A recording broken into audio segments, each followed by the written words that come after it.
It's the Pop Episode Podcast. And now your host, Episode.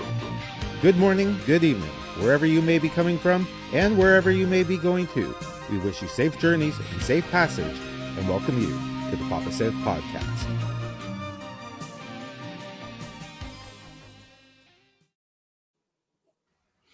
All right, welcome to the Papa South Podcast. We're back in international mode with our every other Saturday co-host going forward. We got Brass Lantern all the way from Australia. How's it going? How's it going tomorrow down in Australia? Yeah, it's going well. Awesome. Welcome you to the show. Looking forward to Thank having some fun for sure. We got a whole slew of topics today. We're going to talk a little Andor, a little Doomsday, talk a little bit about KK. Got some Superman news. We'll talk a little Fantastic Four spoilers. I apologize. There was a video queued up for that, but the gods of the internet have unfortunately taken it down. We'll talk a little Mace Windu and some Star Wars horror. Got all sorts of stuff to say about that. With that, let's get to it. There was one story that came up this week before. Let's check into the chat quickly. Stony, happy Saturday to you. Thanks for joining us. And podcast, Patti, my best friend. Love you much. Thank you for joining us. Hello to you both, especially my best friend, Papa South. Love you much, Patti. All right. Story that came up this week. Just going to do a little present share screen here.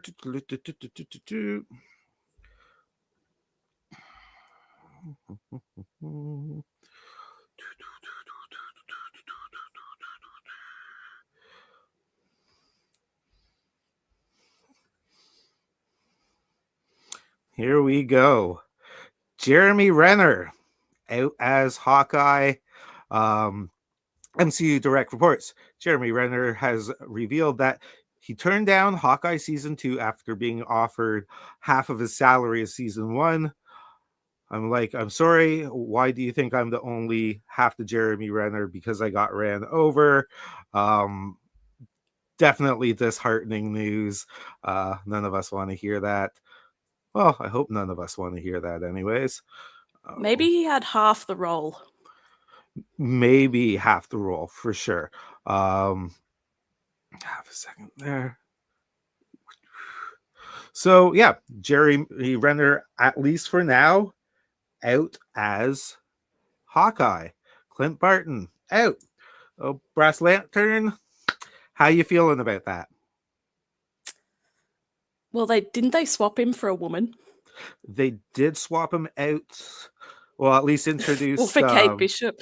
Kate Bishop. That's right, Kate Bishop. I'm sure the Lady she's Hawk. The Lady Hawk.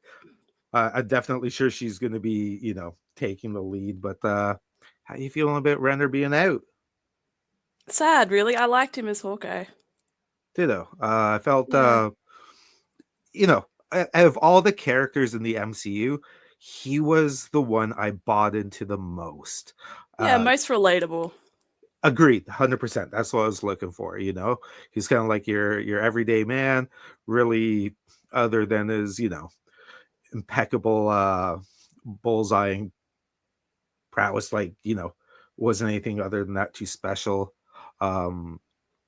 Renner, just as an actor, and just what he brought to the Hawkeye series, I felt like without Renner, I think that show definitely would have flopped. Not that it did great numbers anyway, but I think it would have been dead on arrival without him.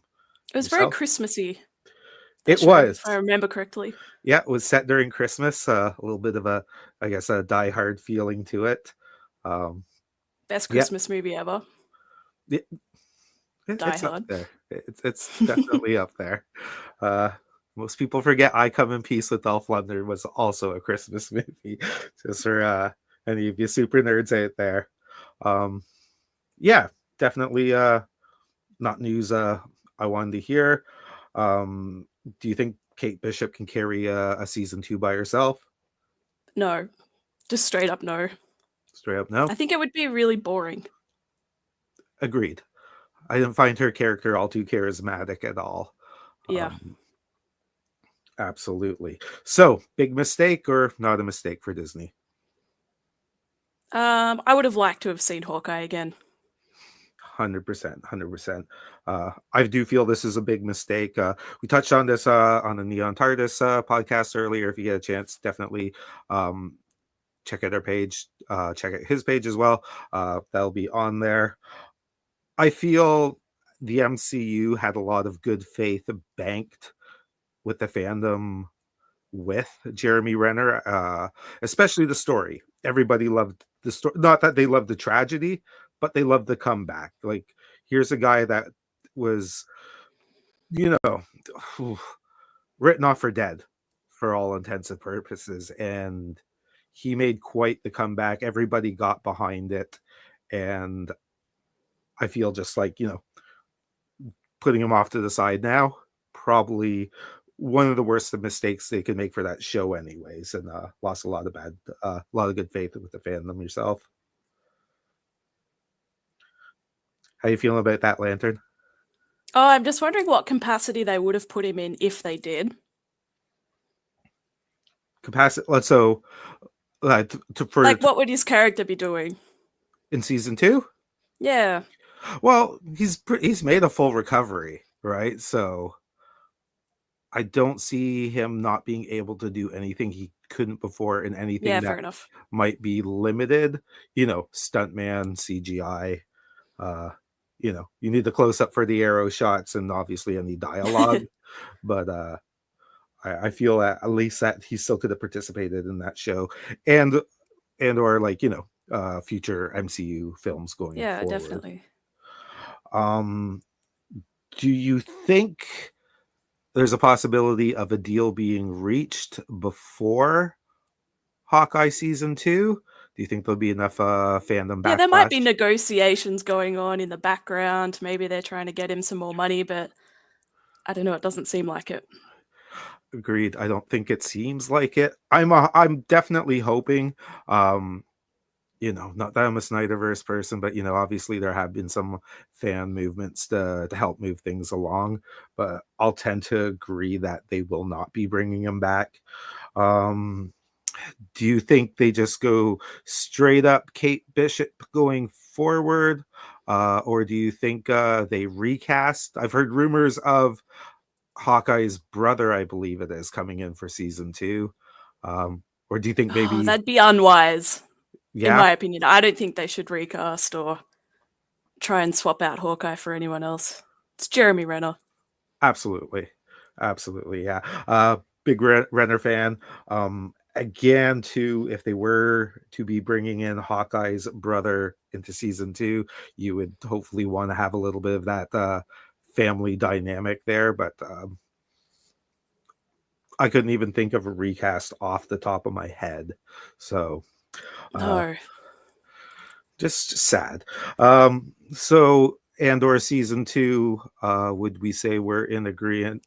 Did I just say Andor season 2? Jesus. Hawkeye season 2.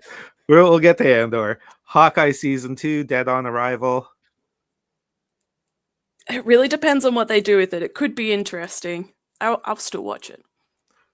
Fair enough. I'll give like the first episode or 2 a quick watch, but myself, if I guess like anything else on TV, especially Disney Plus, if I'm not feeling it within that first like episode and a half, I'm checked out. Yeah. And sad news for Jeremy Renner. Like I said, that was just a quick one there that came up this week, so I wanted to touch on that real quickly. And before we go any further, just a quick word from our sponsor. Are you in the Ohio area in the United States? Are you within 40 miles of the Egerton area? It's got a storage unit you need cleaned out. You got scrap metal to be picked up. Maybe a fence that needs to be removed. Check out Triple R Recycling. That's reliable Rick Richardson. He gets rave reviews from every single one of his customers. Great guy.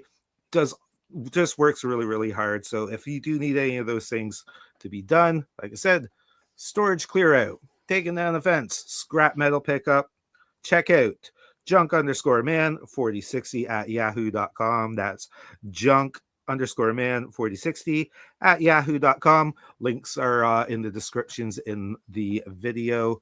Again, is Triple R Recycling.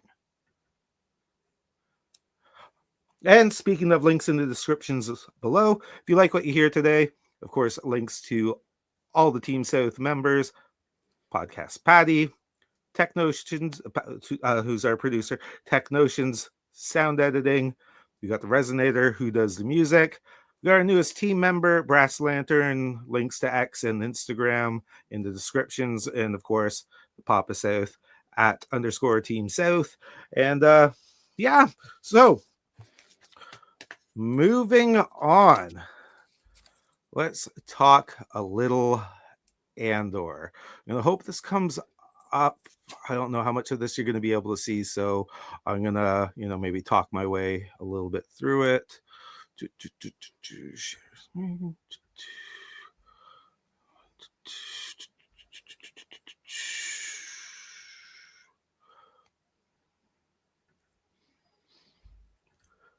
All right, Andor season 2 in the first 2 weeks has failed to break the top 17 anyways on X and trending top 10 in the television Nielsen ratings. Doesn't sound like good news for Andor. It might just be me, but I haven't seen any of these shows that are in the top 10. Ain't that the truth? I think Andor is more of an acquired taste for sure. Just gonna take it down. So yeah, it hasn't broken anything in the trending. I know last season it failed to pick up steam. In fairness to Andor season 1, when it was over, done and said, the numbers did pick up quite a bit via word of mouth. But yeah, definitely not great news for Andor. I got one more page to share with that, but first, yeah, it's failed to break the trending. Why do you think this is the case? It's a pretty niche show, I reckon. Not that many people are watching it when the episodes are still coming out, like you said with season 1. I think it'll probably peak when season 2's all out, like all the episodes are done and out. Yep. Agreed. You're absolutely right. It is a niche show. It's not for everybody. I consider it it's the story of us. It's not the story of Jedis. It's how does the average person react to an empire? How is a rebellion built? It's more of a war story, 100%, and especially with the fandom. That's not everybody's cup of tea. I'm sure a lot of people looking for lightsabers and Jedis and mystical powers, something more like Ahsoka. If I remember, Or Mando. or Mando, which seems to have found a little bit better of a balance for sure. And they have a Grogu, Right. so. The cuteness factor is there. Absolutely. And all the Pedro Pascal fans can watch him in Star Wars. Ain't that the truth? Actually, I heard he has a movie coming out, Pedro Pascal, starring Pedro Pascal and co-starring Pedro Pascal. Directed and written by Pedro Pascal. You got it. But yeah, agreed. It's a niche show. It is definitely not for everybody, and I would like to see it do better. Also, with the Nielsen ratings, is the fact that apparently the Acolyte has done better numbers Oh, than that's Andor sad. thus far. What's your thoughts on that? Besides it being sad, why do you think something like the Acolyte has done better? Honestly, I think with the Acolyte, a lot of people were watching it for the meme, like it was funny when it was not supposed to be funny. Fair enough. I think there's also a little bit of value in what I would call a hate watch. Yes. Yeah, Papa South can definitely say, there's been some videos that we've put out in the past where a lot of the views were just out of spite and just so people could get some digs on the video, but definitely something to be said about a hate watch. Do you think despite, I don't know if campiness is the right word, despite the production value or what have you of the Acolyte, the fandom was still a little more drawn to it because it did have Jedi and Sith in it? Yeah, that's definitely what I was going to say. Fair enough. And it was a time period in the Star Wars storyline that we hadn't seen before either. Whereas we've seen lots from, Clone Wars, Revenge of the Sith, you've got Rogue One. Yeah, That's all set in a very short time period, whereas the Acolyte was well before all of that. great point. Uh, yeah, I'm not going to disagree with you there. Maybe a little oversaturation, like you said, of the actual time periods that's been presented to us before that. And with the prequels or the sequels being as awful as they were, it still felt very similar to what we had already seen. And I'll give the Acolyte as much, and and I can to an extent give the same thing to Andor, where it's, but more to the Acolyte, where at least they were trying to go for something non-canon, something without familiar characters to us, that without the cameos and such. And Yeah, it was hard to ruin Luke Skywalker with the Acolyte. Ain't this the truth? But Mark Hamill seems to do enough of that himself nowadays.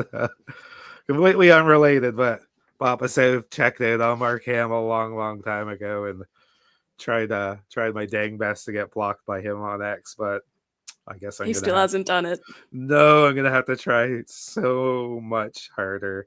But I'm gonna share something right here. Where's my present button? 2%.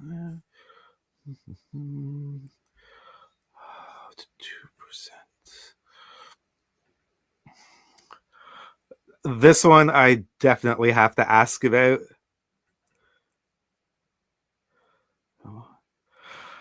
How are you feeling about the Bail Organa recast with Benjamin Bratt? Why does he look older than he should? Absolutely. Actually, that's something I've noticed with a lot of Andor characters. Like, apparently Cassian is 21 in the beginning of Andor season 1.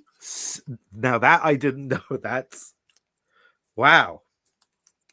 Well, there you go. And like Sol, apparently 40 years old, 40 to 50. And he's looking 70. Yeah. Now, to his fairness, he's been breathing in that stuff and like any he's been huffing a lot of fumes. You got it. I don't know how it is in Australia. Here in Canada, big issue, and some of those people have big issue here too. Beyond their years. How are you feeling about the recast? There was not terrible. There's obviously, but if Mothma hadn't said this is Bail Organa, I probably wouldn't have known who she was talking to. 100%. I remember it was a couple weeks ago, Star Wars Meg brought up the potential recast because of scheduling problems with Jimmy Smith. And like, I am an old school Law and Order fan. I've spent more hours on that than a lot of series in my time.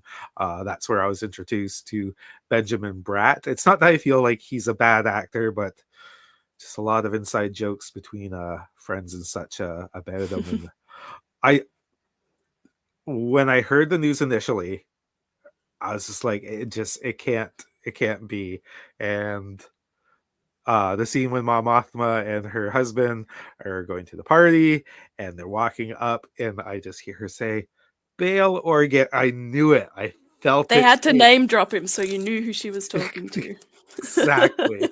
And then I saw that face, and I was just like, "Ugh." um,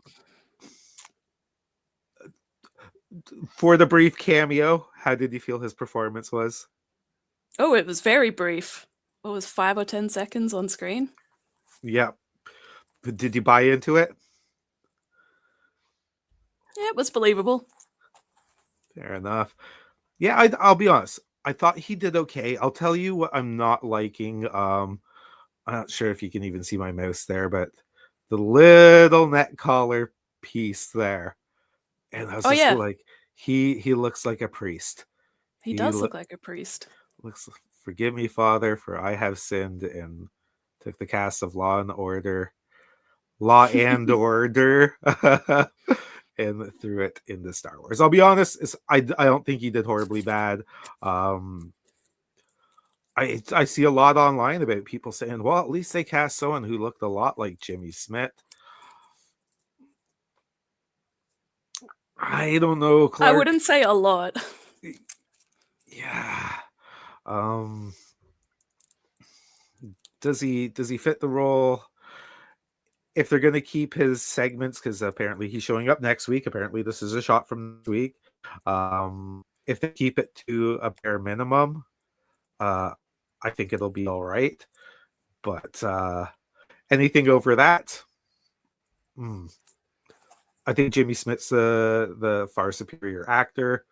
But that's just We'll have to see NYPD Blue how it goes with bias more lines. for sure. And I guess, like, understandable. If there's scheduling problems or that. Do you think they would have been better off just going with the position of either using stock footage and kind of like maybe using like the blue hologram thing and talking to him that way, where they could have manipulated it through effects? Or do you think Yeah, that could the have been an option, actually. That would have been a smart option. there you go. Got Brass Lantern and Papa South right in Star Wars. um yeah, so sorry, I just had to share some Benjamin Bratt, give him a little grief there, because, well, that's poor old Benjamin Bratt.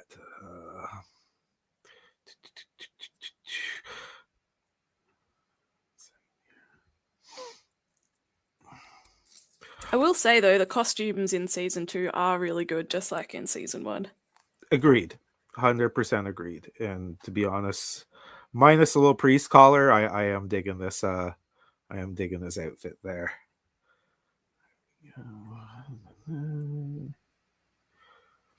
All right, so overall, what's your feelings about season 2 so far? You've seen all 6 episodes? I have. I'm not hating it, but I am not loving it the way I did season 1. What's give me your gripes about what you don't like. What have you liked so far? Um, what I've liked so far, it's definitely been the costume design. It's filmed really well. The script, the dialogue, it's still just as good as season 1. Just it's not roping me in the same way season 1 did. Fair enough. I'm a big fan of the on location shooting compared to like the green screen studios for sure. I think Yeah. Gilroy knows his stuff with that. Costume design overall, I've been happy with. Gonna I'll meet you halfway on the dialogue. I think some of it has just been gaudy. I feel some of it's been all right, but maybe just like the one thing that's totally eaten me up inside, and it's, believe it or not, it's not the assault scene, um, which I think was a big nothing burger.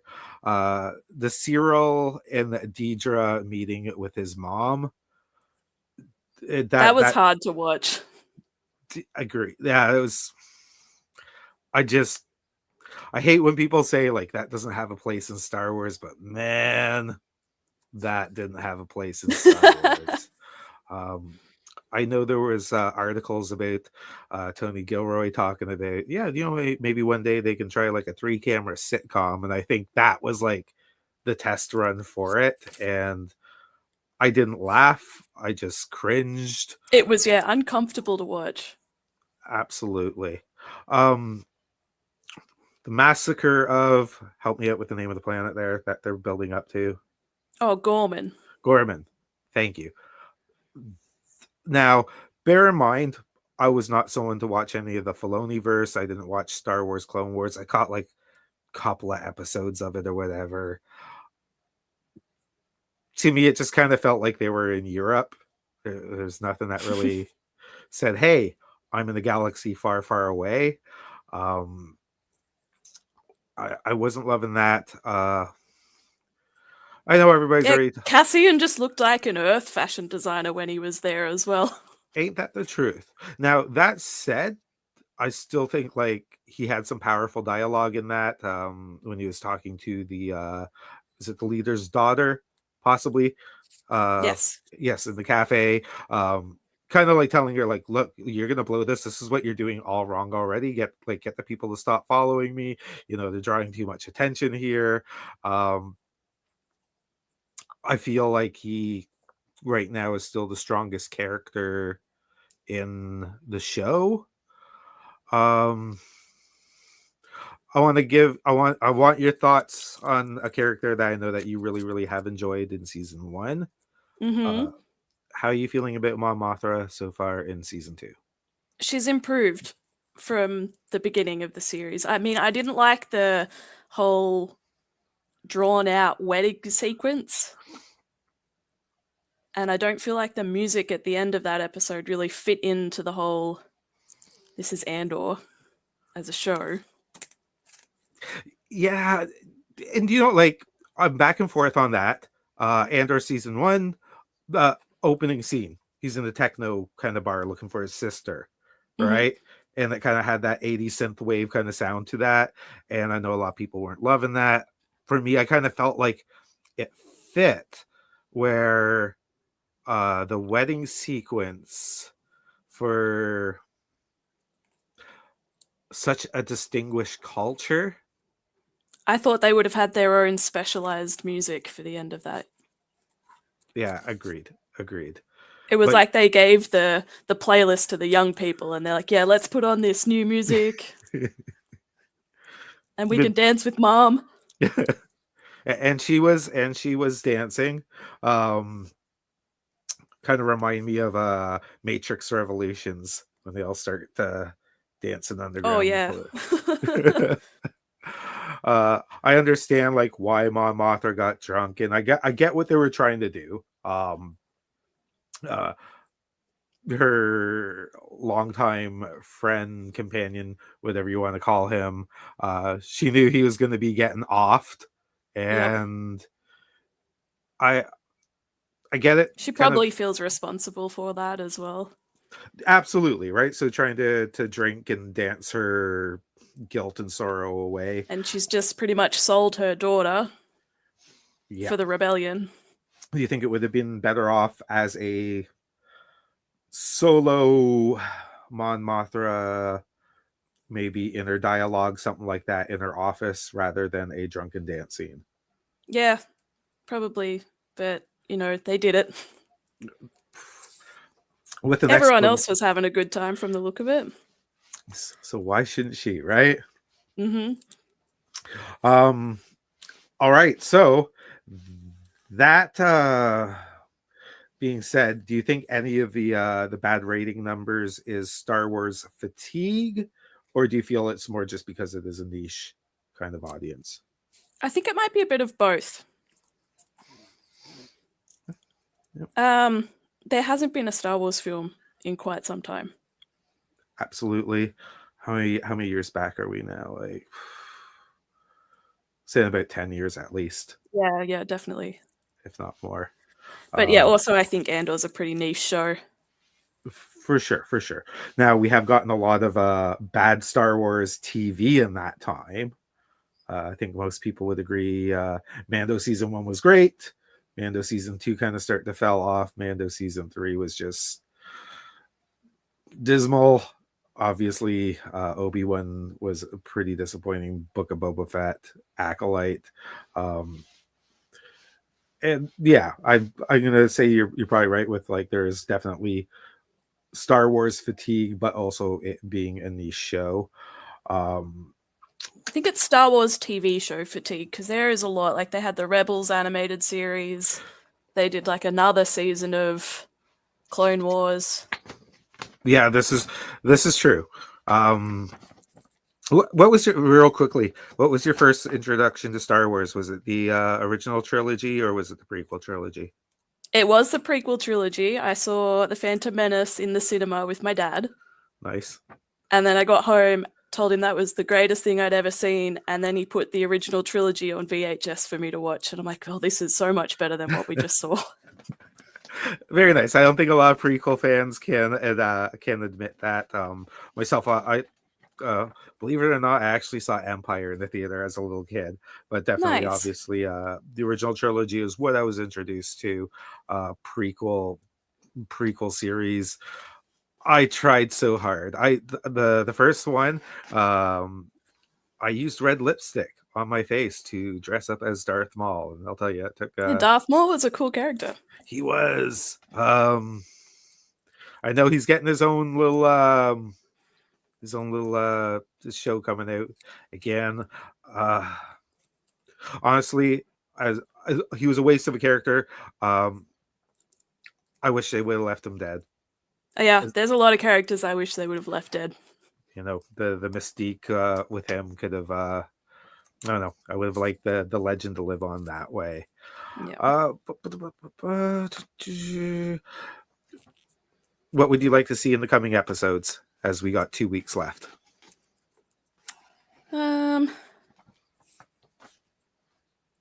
More Coruscant. I actually really like what's going on Coruscant right now. Like, I want to see some more Senate stuff.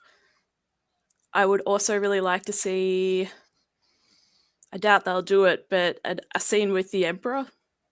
Yep. 100%. That'd be nice.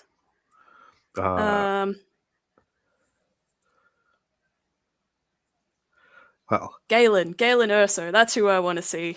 Yeah, you sent that earlier on X 100% after I said it. I'm surprised he hasn't been in the show so far. Do you think he will be? No, but I hope he is. I have a funny feeling that he won't be, but we'll hear many mentions of him as the next 6 episodes go by. I personally would like to see a Tarkin cameo of some type. And there was another thing too that bothered me with the Gorman massacre when they're talking about how Tarkin landed a ship on 500 people. It's like on their civilians. It's like you already had one, so. But I would like to see a little bit of Tarkin, Galen mention at minimum. I've heard reading through articles that Tony Gilroy does not want to tackle Palpatine. He just feels like he's too much of a force to be reckoned with. Someone who carries way too much weight to write about, which I think is just an same as absolute Vader. shame. Yeah. Part of me is kind of happy that we're most likely not to see a Vader cameo, just because I do like Andor being the story of us. But that said, I guess we're going to find out in the next 2 weeks how this all wraps up. So I guess my last question on Andor, seeing that it has underperformed at this point, are you Camp Gilroy or are you Camp Filoni? Oh, that's a tough one because I'm not really Camp either. I'm going to put you on the spot and say if you had to pick. Gilroy. Gilroy? What has Filoni really done for us? Agree, right? Like, I personally am not a Filoni fan. I think he's KK's little henchman, so to speak. I think he drives the agenda, does not care a whole lot about... well, obviously he cares about Star Wars, but I think he only just cares about Ahsoka. Yeah, Ahsoka or anything that he's created Yeah. and wants to reshape the Star Wars universe in his image, so to speak. I think Gilroy has more sensibility as far as writing, storytelling, how to actually produce a show. Andor, especially season 2, has its flaws, but compared to what we've seen on Disney Plus so far, to me, I'd have to hand it to Gilroy hands down. I'm sure I just lost 50 subscribers because I said I that. like that it's more mature. Yep. I do like a more mature Star Wars. I think that is what kind of drawn me. That's what drew me into Rogue One. First of all, Agreed. To kind of give you a little more chance to think about what War and Rebellion's more like. And I will point out his name's escaping me right now. Danny Yen played him, the blind. Oh yeah, I know who you're talking about. Yeah. What's his character's name? He has a really weird, super weird name. But I'm one with the Force. The Force is with me. Yes, him. I would love to see a cameo with him. Agreed. That would wash away all the sins of what Andor's brought us so far, in my opinion. But he was a really, I think that was kind of like the perfect balance of what Gilroy was looking for as far as Jedi and stuff like that. It was enough to kind of bring up the lore a little bit, have that feeling that there is something greater out there without putting it in your face. Yeah, give Jin a kyber crystal to wear around her neck, and we're in the same universe.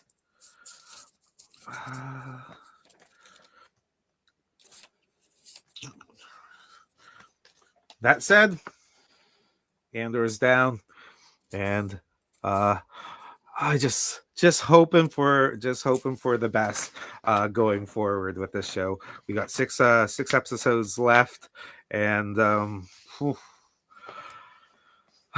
like I said, I don't feel like it's lived up to season 1, but that is neither here or there. Oh, and one other thing, actually, Andor related.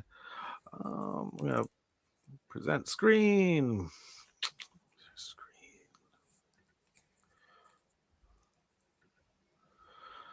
A little article I saw today. Andor has pulled in over 300 million in subscriber revenue for Disney Plus charts. Parrot Analytics streaming economic system calculates Star Wars show drives more revenue than Ahsoka. Yes, that is an achievement. Huge achievement. Now, are we feeling that this is just more because of curiosity of what Andor season 2 brings with people who didn't like the show in the first place? How many, because my guess is gonna have to be that 300 million is just from subscribers that just checked in to see Andor. That's still a lot of money though. Oh, just back to the chat here. How's it going, brother? That's a little Tech Notions checking in. Appreciate you checking out the podcast. Hope you're having a great night, brother.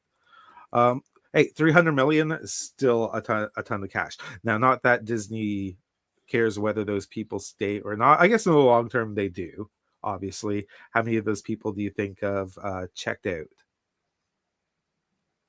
Oh, not sure. They might tune in for...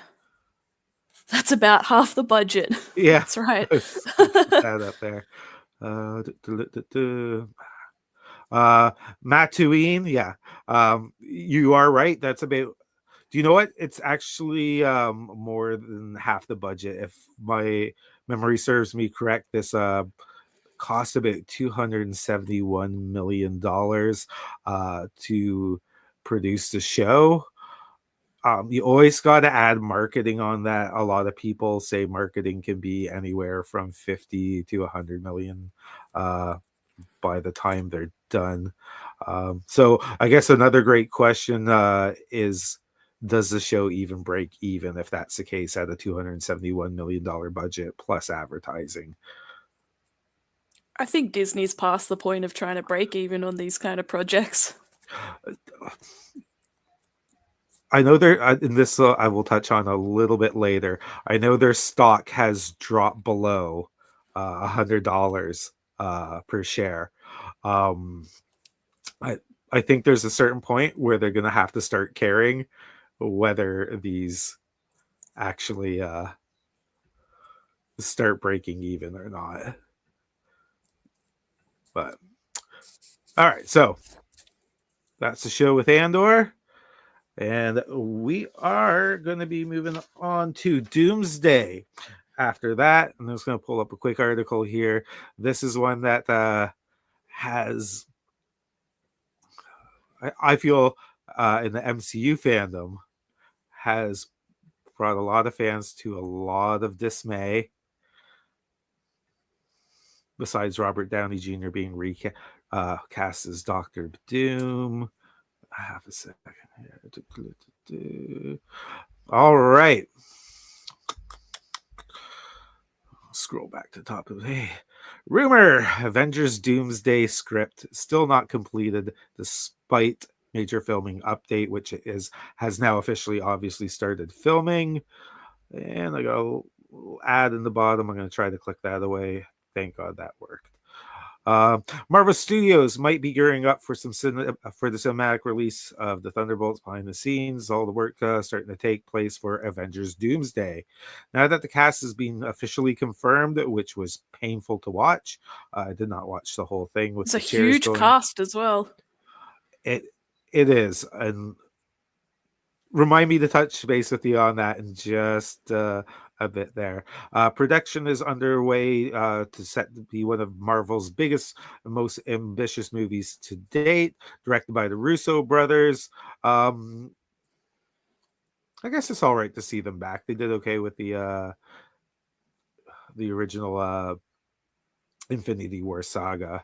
Has the potential to rival anything that has ever been done before in the Marvel Cinematic Universe. It hasn't been a smooth ride for Marvel to get to this point due to major changes with the Kang Dynasty and bringing back Robert Downey Jr.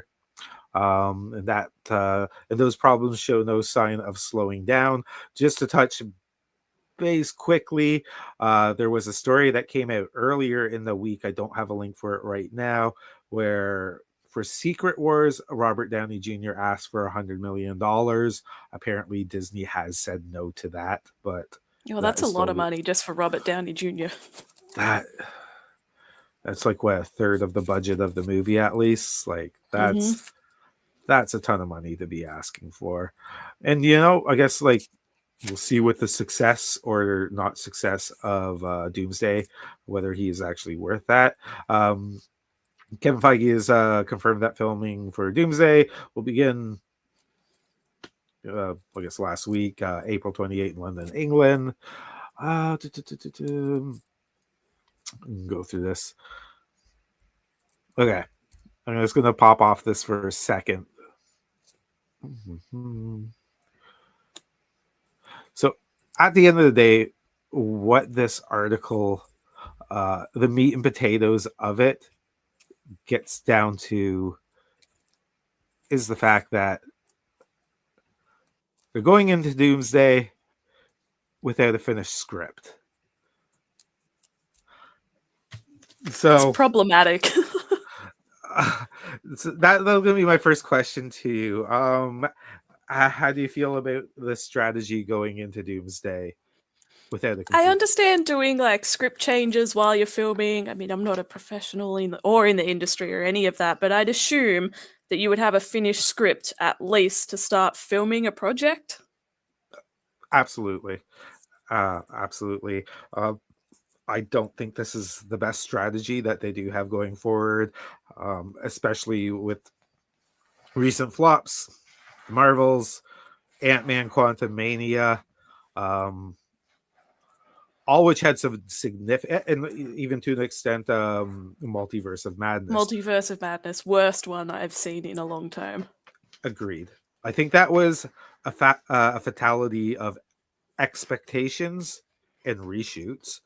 And same with Brave New World, right? I have not seen it yet. In fairness, people I do know that have seen it, and obviously online reviews were not all too great at all.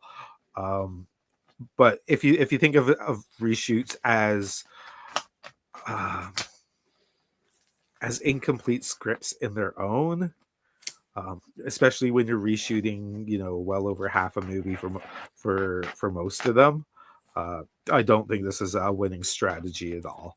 Um, as someone who once tried to write a script, um,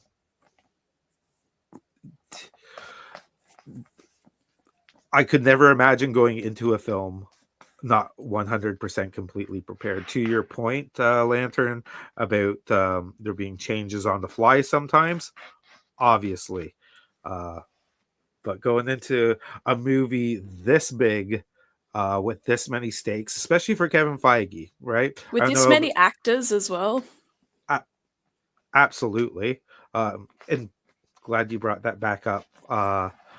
My feeling on this, I know there was a lot of chairs. I believe there was like another 16 to 20 names released this week of other people who will be showing up. Um, say this movie's 2.5 hours, maybe even nearing 3 hours. With that many people, you're lucky if, as a whole, any of them are getting 20 seconds of screen time. I Hmm. guarantee to the fandom that overall, alls you will be getting from this is more giant porthole scenes. It may be, so it's that, like, I think they It's said at, nostalgia casting. it is nostalgia casting. They did it in Deadpool and Wolverine. That Absolutely seemed to be a success for them. true, but that said, their cast was a lot smaller and gave a chance Right. for people to have screen time. So out of the 50, you know, maybe 10 of them have some form of major screen time, where everybody else, it's just going to be another porthole scene. So going to catch up with the chat real quickly. Matt Tuine is back in there. I would hope for such a huge tentpole movie they would have the ending locked in script wise. I'll pop that up for everybody to see. Matt Tuine, at least myself, I agree with you 100% 100%. agree. Um, and honestly, I think there is a lot riding on this for the future of Kevin Feige as well. I don't think if this doesn't perform well, uh, I think he's had his run, and it's maybe time to find another captain of the ship there. Um, your feelings on that, by the way? Oh, he's going to go down with that ship. It's going to sink and he's going to go down with it. Okay, so do you think the news of an incomplete, yeah, and again, Matt Tuine, absolutely a ton of writing on this. Have to bring you on Matt Tuine for sure. Uh, do you think this news is going to deter moviegoers? At uh, least, do you know, maybe, okay, maybe not moviegoers, but the MCU fandom, do you think it's going to deter them from wanting to go to see this film? I doubt it. People go see the MCU movies regardless of if the scripts are done or not during filming. Fair enough. I don't know if there's enough good faith left banked in the fandom Yeah, that's yeah. going to do the numbers that they're hoping it's going to do. Um, Well, if it that's performs like Deadpool and Wolverine, it's going to do fine for them, I guess. I can't disagree with that. Right? That's the movie. I'm not I'm not a Reynolds fan, but you Me know, either. like yeah, I think he's very one dimensional and doesn't have a whole lot to offer. Does it work for Deadpool? Sure, but it seems to be um, every role that he's in. Again, but there are people like in all the love sent out in the world. I know he wouldn't be watching this stream anyways, but there's Josh from Den of Nerds, great little channel to check out, where as many times as they get burnt, and we're talking like people who know the industry really, really well, invest everything into it because that's their careers as podcasters. And they will tell you every bit of disappointing thing that happens but they hear another movie. It's like an ex-girlfriend that keeps coming back, and it's just like, but this time it's gonna be different. This time she has blonde hair. There you go. That's it. Oh, do you think the MCU timeline is too convoluted to even make any type of sensible story out of this movie? I think they need to do a hard reboot. Like, all this multiverse stuff it's too much. When you're saying a hard reboot, like, is it a hard reboot, soft reboot? Are you talking total recasting of everybody? Yeah, total recast, redo it. Absolutely. Start again. Recast Tony Stark. Tom Cruise. Captain America, all of them. I take a Tom Cruise Iron Man any day.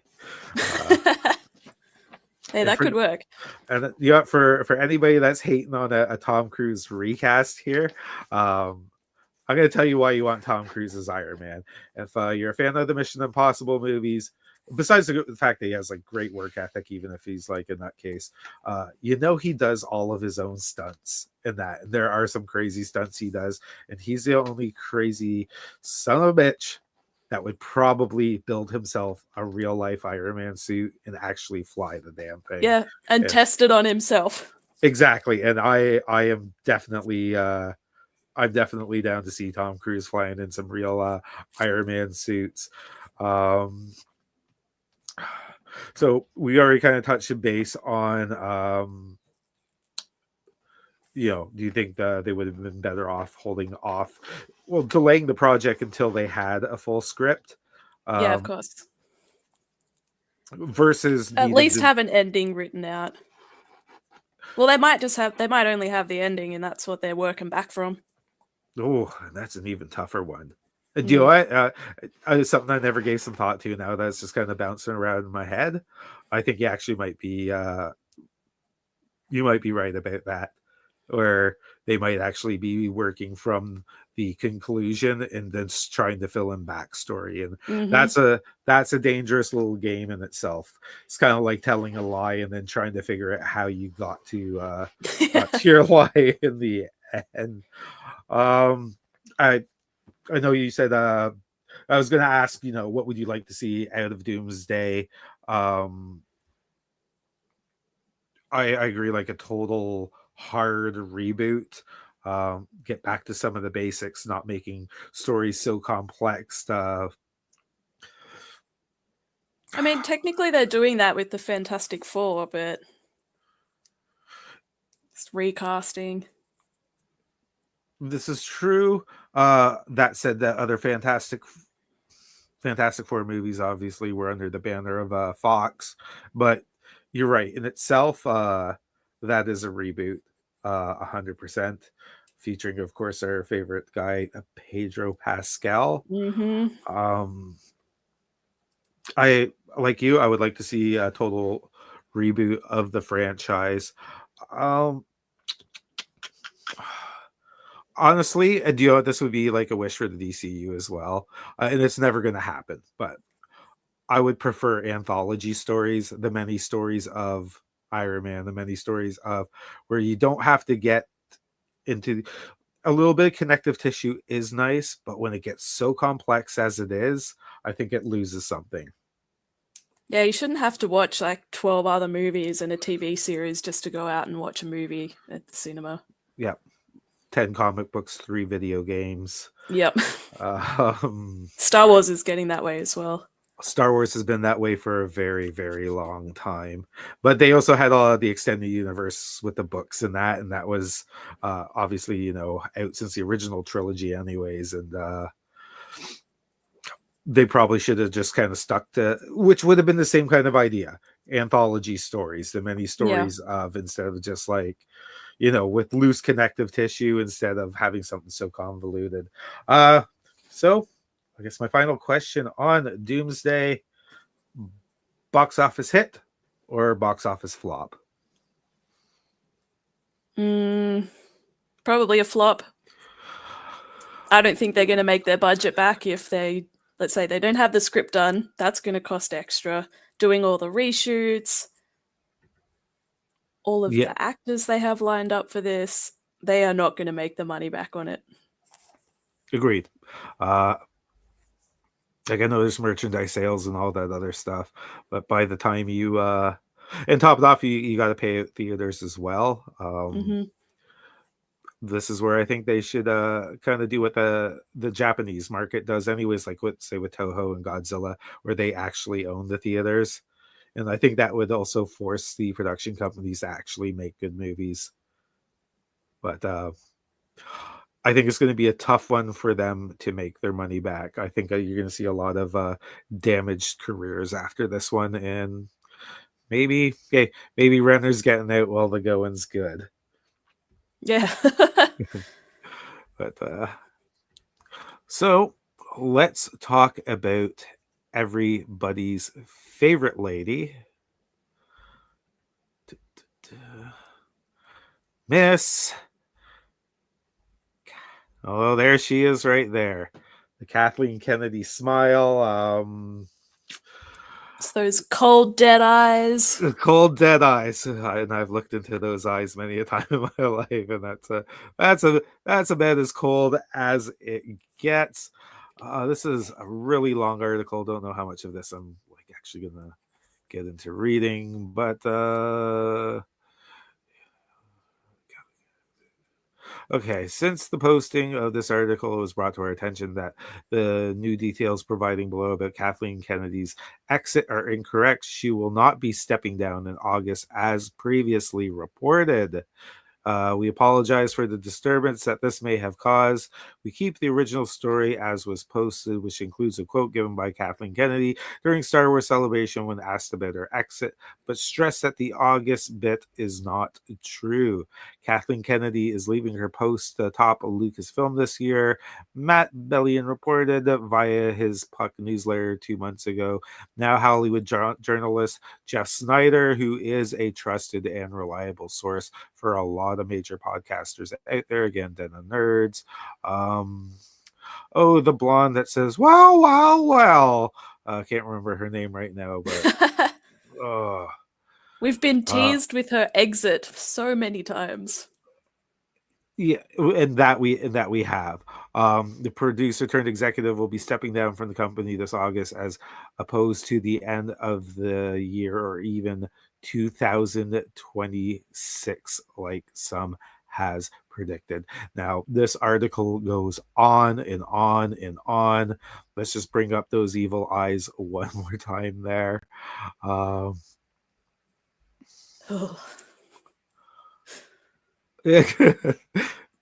think you just summed it up right there, Lantern.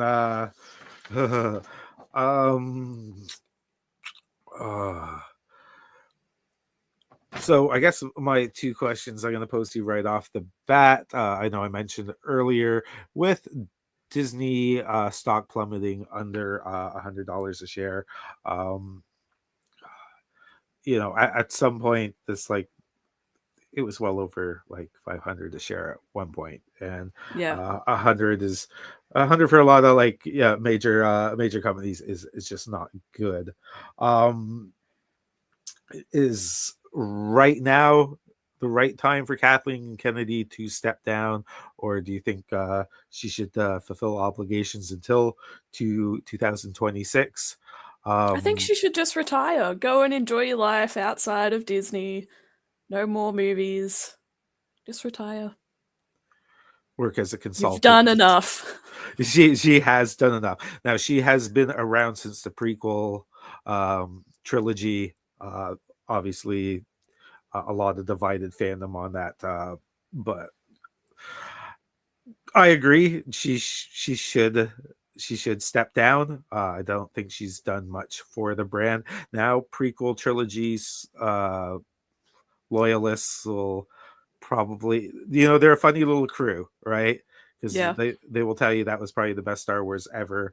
As someone who grew up with the OG trilogy, And someone like yourself who saw it just after the prequels, uh, I think it's night and day between the two. Should she step down right now? I can't see it hurting Star Wars in the future if she stepped down right now. Absolutely. Who would replace her though if she does step down? Oh, that's a question to come up in a little bit there. So hold on to that thought. Is there any value in keeping her to, so to speak, burn it all the way down? Well, what is And she really working on besides? I don't know. well, apparently she has her hands in Starfighter with Ryan Gosling.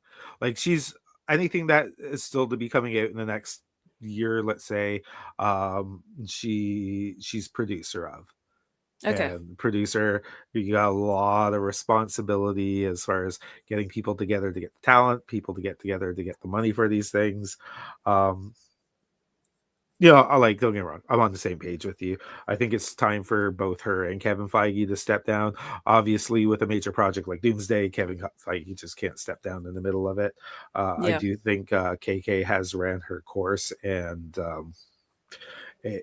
it's time for her to go.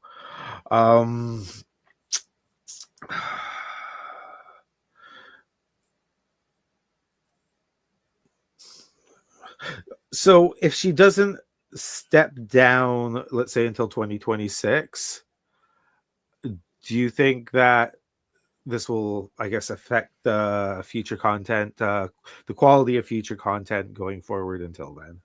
No, I doubt it. It'll still be business as usual over at Disney Star Wars. Agreed. Yeah, I business as usual. I don't know if I like business as usual, but I think whatever we have in a slate going forward is the stylization, the way it's going to be done, just the overall mission statement of those shows and or movies is already written in stone. Nothing's going to change on them, and it won't be until they get a new CEO going forward. So, to allude to something you said earlier, successor to Kathleen Kennedy. How you feeling about that? I guess the two biggest names that you're going to be able to throw out there: Dave Filoni and Jon Favreau? Favreau. Yeah. Do either of those two make you go, there's a direction I could go with? Or do you think they're better off trying to find someone outside the Disney Star Wars circle and just try someone new altogether? I mean, that would be really nice, but I highly doubt they'd ever do anything like that. My money's on Jon Favreau. I'm more of a Favreau fan than I am a Filoni fan. I think he treats the lore and the content with more respect than Dave Filoni. Agreed. I would take Favreau over Filoni any day. As far as an outsider coming in, do you know what? Someone like a Steven Spielberg, I think, could do an excellent job at running the helm of Star Wars. He has some old-fashioned sensibility. He's someone who worked with George Lucas very closely. I would be more than happy to see them go with a direction like that. For anyone that says like, hey, that's just going to cost a ton of money, there's always stock options and anything else that a Disney company could offer someone like Spielberg. Well, their stock options are not that great of an offer right now. Absolutely. Do you know, like, point well taken. Wah, wah. But I think he's somebody that could turn around the ship that way. Just guaranteed projects, stuff like that. But I don't think Favreau is a bad option at all. Yeah, I agree. I do think he handles the lore He'll better. focus very hard on the Mandalorian and all that universe, I think, moving forward if they put him in KK's position. True. So do we really want to see much more focus on the Mandoverse? Hmm. Or do you think he will find the balance in bringing in through what I would hope would just be recasting some of the OG characters and such, and like when they do, like one thing for sure, when they brought Luke Skywalker back for season 2, right? Like that shows right there you don't need Mark Hamill, right? Hmm. Like it can be done without um And technology is forever evolving. We'll get to the point where you can't even tell that it's a CGI actor. absolutely. We're going to get to the point where you're not even going to need an actor in the movie Yep. whatsoever. Um, but yeah, I honestly, I would like to go with a Favreau and or an outsider like Spielberg. So with all these different rumors circulating, um, even the article I just pulled up, it's not exactly clear cut. Do you? So is this fact or fiction? Do you think she's stepping down in August? Do you think she's stepping down in 2026? Oh, Or do you? fiction. She's never leaving that position. And why would you? Yeah. Right? She likes the power, likes to control what's going on in Disney Star Wars, and Probably yeah, why likes would you? probably like somebody. Do you think Let's she's going to extend past 2026? yeah, definitely. Nice. I'll Nice. believe it when I see it. I think that's the fairest statement one could make. Um, I don't see her. I don't see her going away quietly. I think her and Pedro Pascal have something up their sleeve once the Mando movie comes out. Nothing really excites me from what I've heard about the movie, but I still think the movie's going to do well, and that'll be Yeah. enough of a reason for her to give a pitch to the board. And they stuck with her this long. The stock has plummeted. There's been so many threats over the last couple of years why she would step away from it. I just don't know. So last question with the KK. Um, again, we're gonna go back to like we got prequel fans, you got sequel fans, you got OG fans, you got Filoniverse fans, spanning all sorts of generations, all sorts of different ways of growing up, different standards of what they think is acceptable and such. Do you think? And there's obviously a giant division in the fandom, Yeah. and I don't think that's something that will ever be fixed. The old like people like myself, the older we get, the more grumpier we get, the more cemented in our stance we get. But that's going to be no different than prequel, sequel, and the full universe people as they go on. Do you think even if they make a change at the helm, do you think it's going to make a difference, or do you think the fandom is so divided that no matter what they do, you're never going to have a consensus like you used to? Oh, And well, different parts of Star Wars appeal to different types of people. I don't think there's any Star Wars fan out there that's like, I love everything this universe has to offer. 100%. So, do you think that would make a difference if there was a change at the helm? I personally don't. Without saying this is the one style that we are going for, this is the one type of storyline that we're going for. I think the different styles and the way they present the stories are just so convoluted that I Yeah, think a that. change in leadership's not going to change the past of, the divided fans. Do you think not going to happen? Obviously. Do you Yeah, think Star Wars needs to hang it up for like 20 years? definitely. Just Agreed. stick it on the shelf, let it get some dust on it, bring it back in 10, 15 years. I'm definitely down with that. And We that can that enjoy what we have. and at that point I'll be closer to retirement than I will be anything else. Yeah, for myself, like this is the same thing. I'm gonna go back to like Doomsday and all that stuff.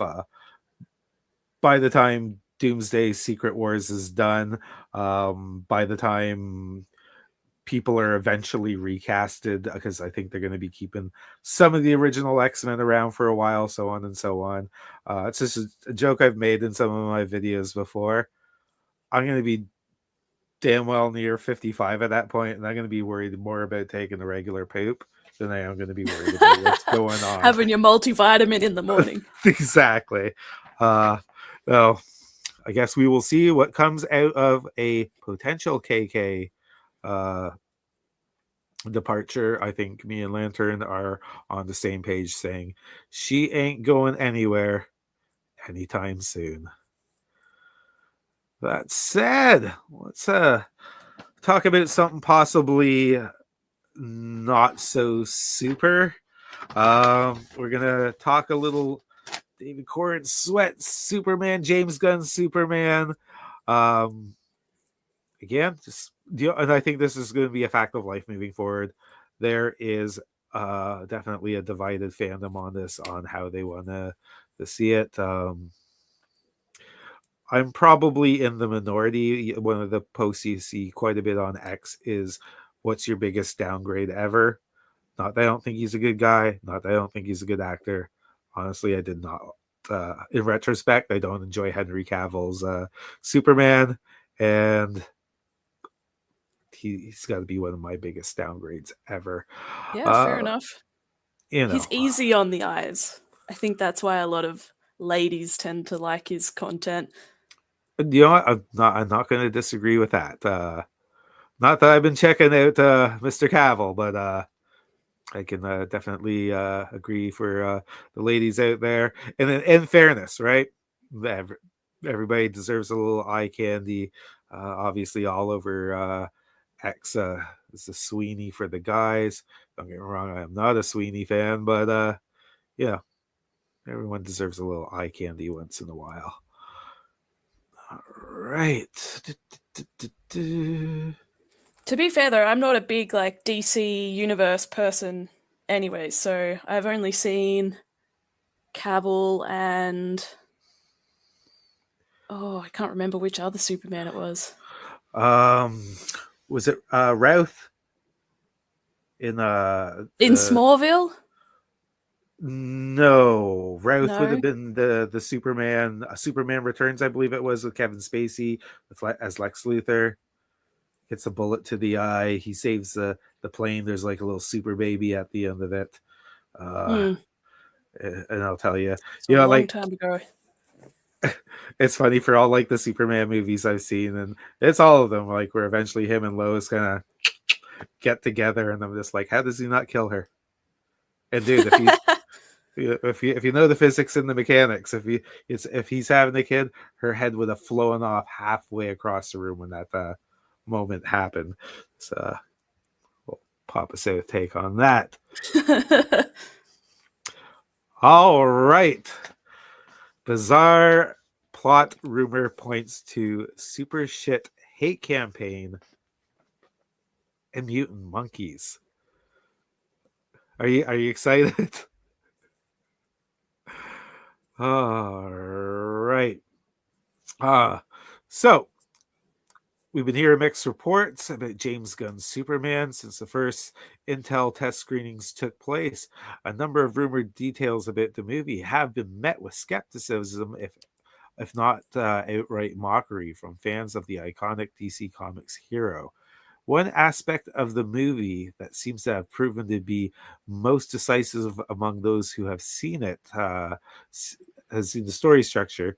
The DCU reboot is said to have an episodic feel and has been compared to Grant Morrison's and Frank acclaimed 2005 All-Star Superman, which focused on dying Man of Steel accomplished a series of heroic feats as he attempts to make peace with the world before the end. Now, Scooper MTTSH has shared some story details, and while these sound fairly minor plot points, they're sure to raise a few eyebrows. In the movie, Superman is frustrated by social media backlash with the hashtag super shit being mentioned several times, really getting under his skin. Meanwhile, Lex's interdimensional world and hundreds of mutant monkeys are shown typing furiously on keyboards, flooding social media with hate against Superman. All I can think of when you read that is the episode of The Simpsons where Mr. Burns has all of those monkeys typing on their keyboards. And it was the blurst of times. I love the Stupid fact monkey. that you said that. We were talking about this on Neon TARDIS earlier today, and that's the exact same thing I said. I was like, it was the best of times. It was the blurst of times. Like, oh man. And putting modern technology in anything's not the greatest decision.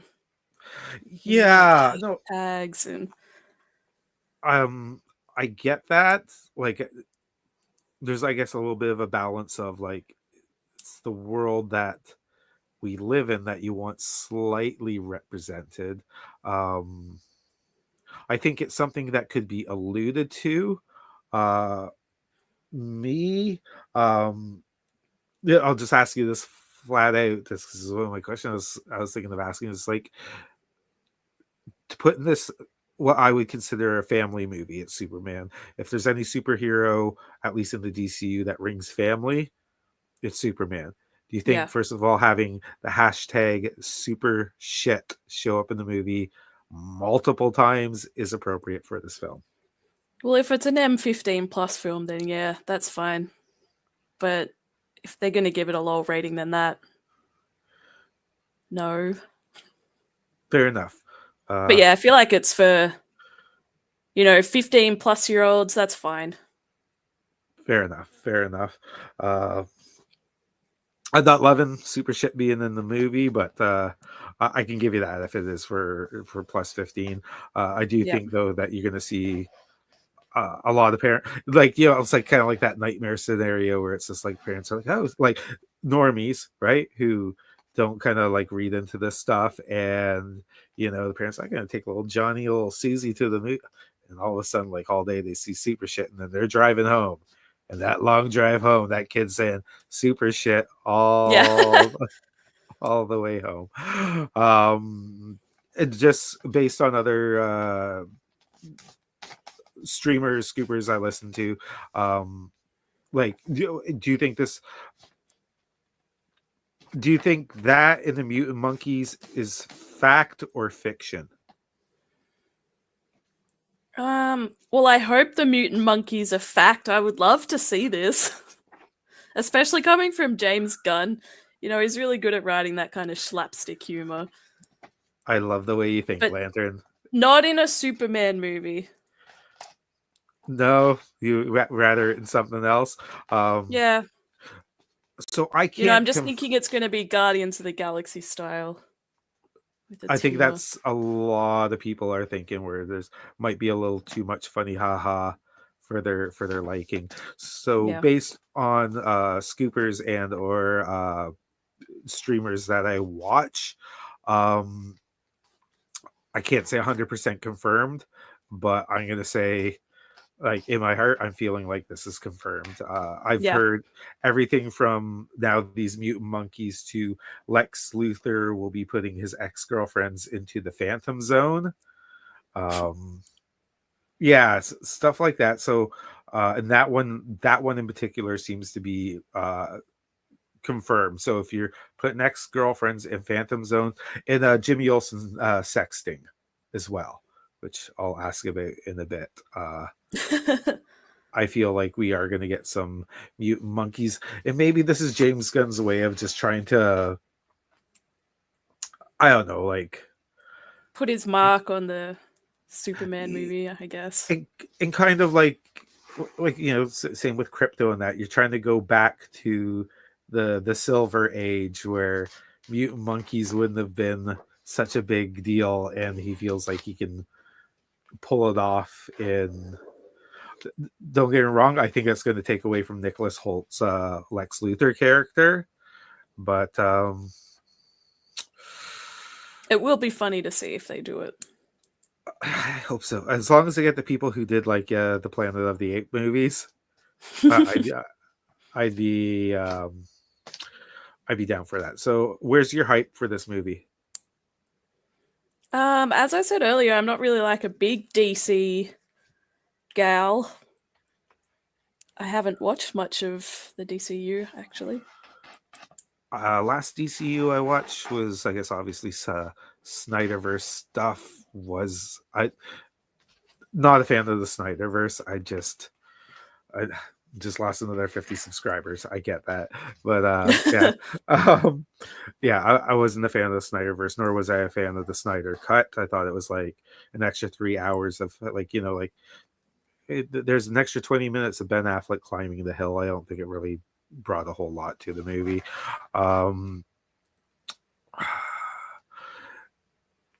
So I'd definitely go and watch it though. It sounds like it could be a fun experience. I think it's going to be a good popcorn movie. I'm not going to lie. My hype level is huge for this. As someone who is not a fan of the Snyderverse, James Gunn, I can take him or leave him, but I like that kind of whole look up campaign. Something that you hear a lot with this, where it gives you something to give a little more hope, a little more lighthearted. Yeah. I think Superman, like, again, no disrespect to Henry Cavill, but I think Superman doesn't need to have such a serious tone. Superman is the Boy Scout. He's someone that you up to, and it's going to be brighter in that. So my hype level is still big for this. Like, I'm not gonna lie, teared up a little bit when that like music came on and seeing that look up. So I'm personally up there, and I think this is just going to be a good popcorn movie. I think that's I think you put it right. Good popcorn movie. Yeah, one thing James Gunn knows how to do. Yeah, is a definitely. Popcorn movie. Okay, so another rumor in this, which I'm gonna call it confirmed just because I've heard it from too many scoopers and too many insiders, is the one change is going to be Jimmy Olsen is going to be a ladies' man in this one. All the girls are going to be loving him. And although it's a MacGuffin to move the plot along, he'll be sexting with one of Lex Luthor's girlfriends. It's how they find out, like, I believe, like, the secret location of Luthor's base or something like that. Do you think? That sounds like a James Gunn movie. Yeah, they're all posing in their underwear in front of a wood panel fucking wall. Do you think they should have made this change to Jimmy Olsen, with him now being a ladies' man instead of like a, kind of like a meek, kind of nerdy guy with. Hey, meek nerdy guys can be ladies' men as well. Not gonna lie, meek nerdy man can be ladies' man as well. But you're okay with that change, and then how do you feel? Like, I'm sure there's not going to be anything graphic in it, but how do you feel with them including Jimmy Olsen as sexting? Oh, yeah, I'll have to see how it plays out, but I'm not the biggest fan of using, like modern technology, mobile phones, that kind of stuff in like superhero action movies. Yep, you were saying that. I always like it when they have their own type of tech, like this is, the Avengers tech, or this is the Bat phone. This is the Bat phone, right? That said, Jimmy Olsen is just a regular guy. So he would have his own phone, I guess. Would have a phone. Do you know what? Like, for me, I think it kind of depends on the spin. Like the old calculator where it's like, you get the 8s and the 0s and it spells boobies. And like, now if it's something like cute and funny like that, fine. Yeah. I couldn't see them obviously going crazy graphic in that. Or maybe, do you know what? Maybe it's not even something that you see and it's just based on the character. It's alluded to. Yeah, that'd be fine. maybe I could live with that. Um, how you feeling about Luther putting the ex-girlfriends in the Phantom Zone? I guess the question I'm alluding to is just like with mutant monkeys putting girlfriends in the Phantom Zone. Like, are you feeling like this is too campy, or do you feel like this is? I mean, James Gunn does do camp well. He does. Yeah. Yep. I think it's probably too early to say. Agreed. Have to actually see it. Yeah. Do you think that could possibly hurt? Without having seen it, obviously, do you think that could kind of hurt how serious we take Holt's Lex Luthor character? Yeah, of course. Yeah, agreed. Rumored to be getting into the Luthor kryptonite battle tech, which would be cool to see, but for the little bit that we've seen in the trailer, and it's like angry Luthor, I think doing stuff like that's really going to take away from him. Do you think James Gunn's the right choice to write and direct? I think he's the right person if you want to put a new flavor onto Superman instead 100%. of having it as serious as what Man of Steel, as Henry Cavill was. Because he was very serious. Very serious. Yeah. And, don't get me wrong, I will die on the like, as someone who didn't like the Snyderverse and wasn't big on like how serious Cavill was, I will die on the hill that Kevin Costner was the best John Kent yet, though. He touches my heart every single time, that Costner. I agree, though. I think James Gunn was the right guy to write and helm this, especially get away from the feel of the Snyderverse, to give it a different flavor, put Superman in a different light, and maybe bring us back to a more comic accurate Superman. 100% on that. It might even appeal to a different audience than the previous films as well. I agree, and I think it'll appeal to a bigger audience. Like Andor, I think Snyder is a very niche kind of audience. I do not think no hashtag bring back the Snyderverse is gonna have him coming back to the DCU in any type of capacity. Do you think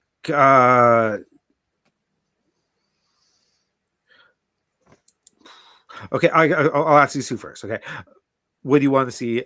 I know you, like you said, you're not a big DCU person. What would you like to see at the Superman? I don't know, something happy and uplifting, and just as you were saying, like a good family film, but something that's funny. That'd be nice, because we've had dead serious Superman. Then you've got the films before that, a little bit funny, but they weren't supposed to be. Yep. Just something nice and uplifting. I'm on board with you with that for sure. Definitely, I want to see something, like you said, family friendly, something uplifting. I don't want to see a whole ton of Justice League backstory. I'm hoping the gardener, I can't remember his first name, but the Dave Fillion Lantern, I don't want to see him sticking around any longer than he has to. Whether we get it in a post-credit scene or not, I wouldn't mind if they alluded to a Wonder Woman or a Batman. There's obviously been all sorts of rumors that we might get a Batman in this, or a post-credit scene. Post-credit scene they could still do. It doesn't take too long to shoot. And top it off, I know everyone says there's no way you can keep that secret, but Sound Studios and that, I think you can pull that off. I would like to see something alluded to that, but like I said, I don't want and maybe once again it's just my age, where it's just like I don't have 10 years to invest into seeing a team build up. I want to see Yeah. something a little more quicker. And Just a standalone Superman movie, I think, is what we need. yeah, you know what? Definitely down for that. Um,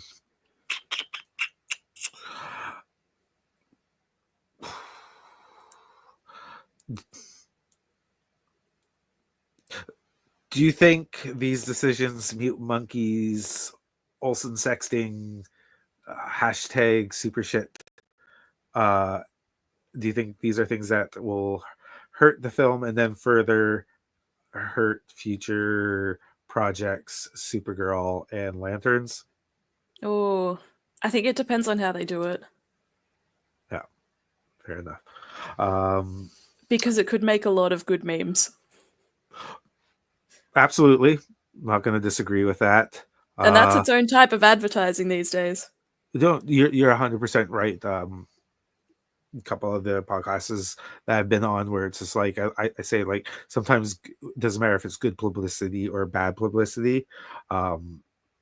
It's all publicity. Sorry. And could be good for the film. I think there's also going to be a lot of brand faith built into crypto.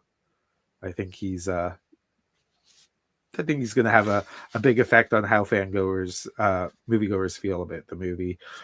Final question on Soups. Box office hit. Yeah. Yep. I reckon it's going to be a hit. I agree.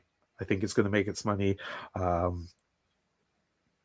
don't think people are just going to go and see it because it's going to be fun. They can just sit there and kind of unplug for however long the movie goes for and just enjoy some action.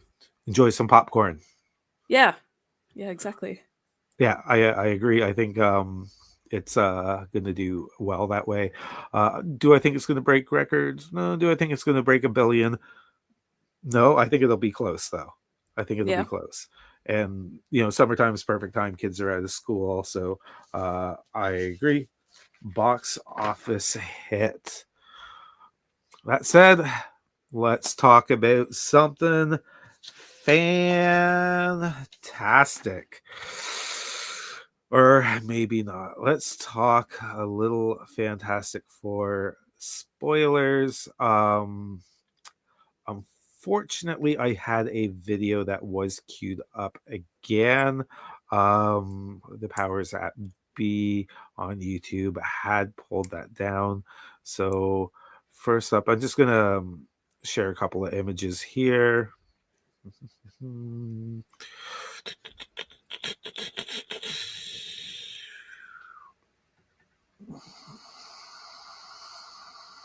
We got our first full look. It's a Lego leak. This came out a couple of weeks ago of Galactus. How are you feeling compared to past iterations that they're handling Galactus? Do you like? Are you liking the way he looks? Do you think this is going to be? Do you think this image is going to be movie accurate as much as like a Lego? I mean, as far as Lego, yeah.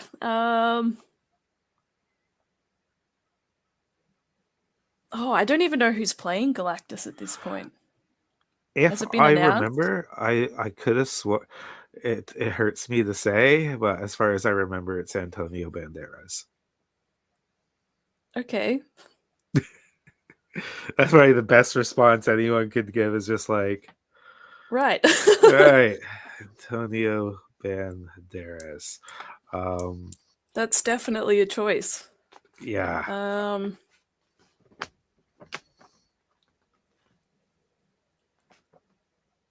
Yeah, I mean, this could either go one of two ways. It could be really good or really bad. I don't see there being a middle ground. Agreed. I'm not loving Antonio Banderas as a choice for Galactus. I thought I saw somewhere Javier Bardem, but I could be wrong. You know what? Papa South might stand corrected on that. I think actually, I think you're correct. I think Antonio was the first choice, and then Javier Bardem was the one they selected. I definitely would take him over Agreed. And there's especially if he's carrying around a canister from No Country for Old Men, just plugging away at Pedro Pascal with that. Yeah. Obviously, he looks better than past iterations of Galactus, where he was just a big planet with teeth on it, kind of looking like Yeah. Unicron from Transformers. He, like, I know obviously he's going to be much bigger than the cities. I do have hopes that, because, like, there's been times in the comic books where Galactus, shrinks himself down just a regular man size to have conversations with people. I do hope that we do get like a full blown Galactus. Just a huge scene with him. Yeah, or something Yeah. where he's bigger than the planet. Possibly, like, spoiler alert, everybody, when he destroys the home that they're living on at the beginning of the film before they have to escape to the 616. Am loving how he's looking there.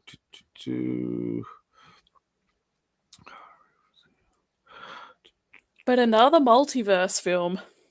Yeah, that's it. And I do have a question later for you about that. Just with a spoiler that I have heard.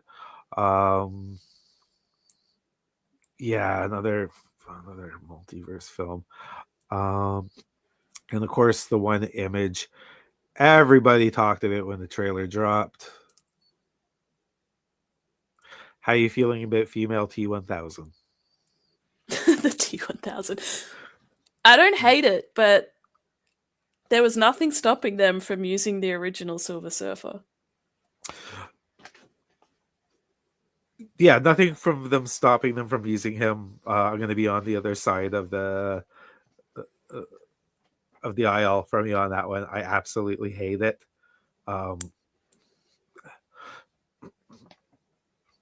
Your average fan doesn't like. I hardly know anything about her character as it is.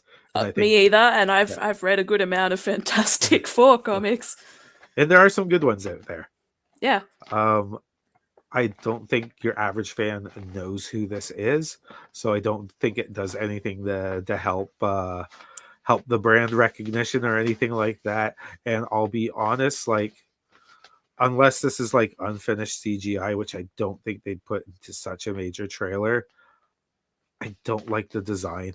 I don't think she looks great. Yeah, I get what you're saying. It almost looks unfinished. I've seen cosplayers do a better job. 100%. I think they were trying to play too safe with her body. Yeah, that's what I'm looking for. I getcha. Right, and I just think it makes for an overall crappy design with her. Not happy with it, but to each their own. And or maybe the people that just put the trailer together did not use the best of the footage that they could have used. Yeah, what they had to offer. Yeah.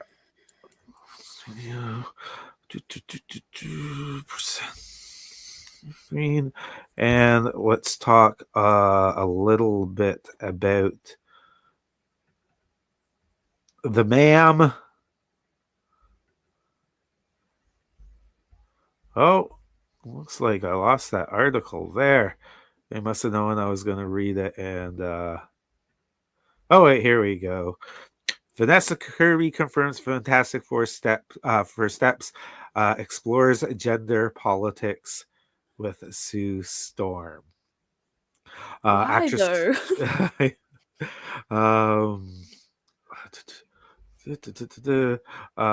Kirby spoke with Entertainment Weekly, saying, "If you played on an exact 60s suit today, everyone would think that she's a bit of a doormat. So figuring out how to capture the essence of what she represented to each generation, where the gender politics were different, and embodied that today, was one of the greatest joys of this." The idea that Sue Storm Okay, so the idea that Sue Storm was a doormat in the early Fantastic Four comics is ridiculous. In the second issue of Fantastic Four, she turns invisible and breaks herself free from the federal detainment policies. This goes on to talk about some of the older comic books there. I'm just going to pull that down for a second because I got another article that has to do with her.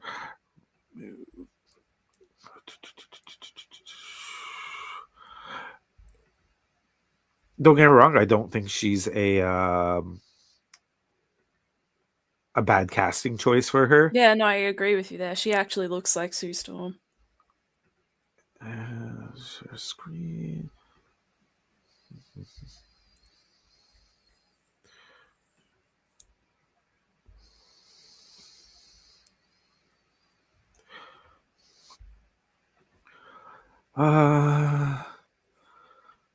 Okay, so Vanessa Kirby said from MCU Direct, Vanessa Kirby says she incorporated aspects of malice in her portrayal of Sue Storm. I was obsessed with that chapter of her life, so I wanted to make sure that there was tones of malice there with her, that she wasn't just a stereotype good sweetie mother. Why do people think that's such a bad thing these days? And it's definitely not, right? It's actually something No. we're probably missing in the society right now. Yep. But yeah, so again, exploring gender politics, how women are in different generations. How are you feeling about that? I know you just kind of alluded to a bit, but if you want to expand on that. Yeah, it's just kind of unnecessary, you know? Like, she's a female character. She's not actually weak either. She's very intelligent. There's no need to go into the whole, gender politics or any of this kind of stuff with her as a character. Absolutely. Just let her be Sue Storm. Now, not that I'm running to the defense of Miss Kirby and her take on what she feels Sue Storm should be in, or the directors of the movie. The only place where I see where it could be appropriate for her taking a little bit more of a lead is if, like, Reed Richards is the scientist, his brain's all wrapped up in math and science. Johnny Storm, which we'll touch on in a bit, the Daredevil. The Thing obviously has it. The Thing has his own thing going on. Mm-hmm. So I could see a Sue Storm being a voice of the team. Again, with the Reed Richards being more the scientific type, maybe a little more anal, Yeah. so to speak. But if she's But going to she come, can be motherly and caring for the whole group at the same time. and that, like, you hit the nail on the head, 100%. I would like to see that, especially if we know she's going to be with child in the movie, which we will get to. I don't think there's any real reason to veer away from that. Yeah.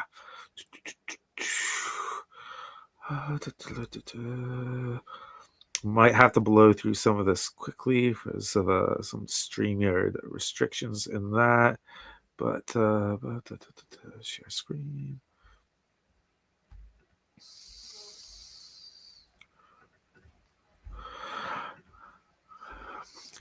Joseph Quinn addresses his portrayal of the Human Torch will differ from Chris Evans' version. He was branded as this womanizing devil may cry guy, but is that sexy these days? I don't think so. This version of Johnny is less callous with other people's feelings. Lantern, the table is yours. I liked Chris Evans in Fantastic Four. I thought he played Johnny really well. Fair enough. As someone who is not a Chris Evans fan, I will still agree with you that I thought he played the ideal Johnny Storm. Yeah. How But you that's just feel? how his character's written. He's a bit of a womanizer. He doesn't really care that much about other people's feelings. So it'd be interesting to see when they do change it. Yeah, 100%. Do you think the change is necessary, or do you think they should have kept him as a womanizer? I mean, they didn't have to change it completely, so it all depends on how they're going to go about it. Because it is a big part of his character. I agree. He's a You know, he's flame on. yeah, no pun intended. He's a Yeah, daredevil, right? yeah. Daredevil stunt guy, essentially, and I think, like you said, flame on. That has been his character, and let's be honest. Let's just say if even if society says that's a flawed trait for men to have, maybe it's still worth exploring as part of that's what makes us a diverse culture is that we're not all the same. We're not, Yeah, there could you be a know, deeper conversation than just, that's bad. Let's not absolutely. include it. Um, Thoughts on the introduction of Franklin Richards? Okay, if you haven't heard, and you do see it in the trailers as it is, Sue Storm Mhm. is pregnant with Franklin Richards. Although probably more of a plot point, like she will be giving birth to him. I guess what my question will be, and it will be for further down the road.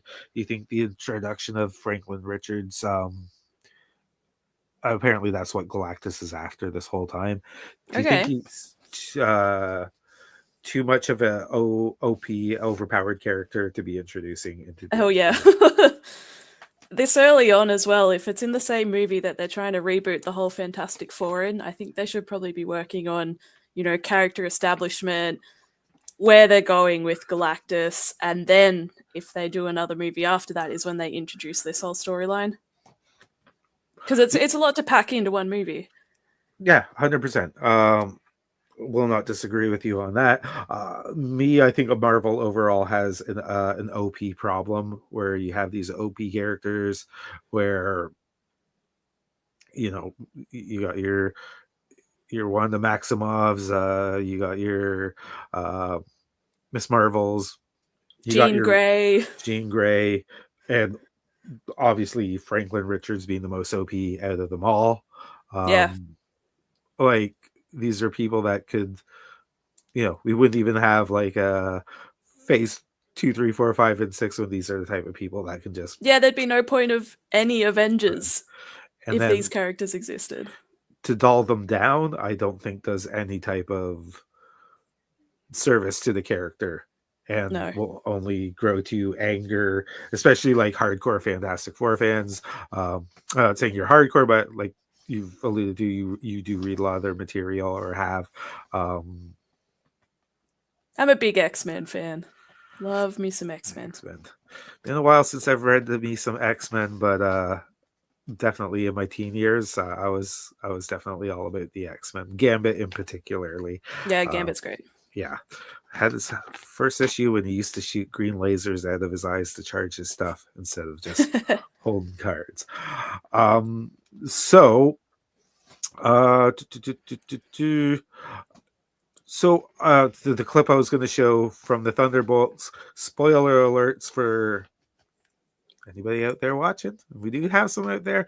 I haven't seen the numbers on X yet, but we do appreciate the ones that are watching right now with us. So thank you very kindly for that. So that's your spoiler warning.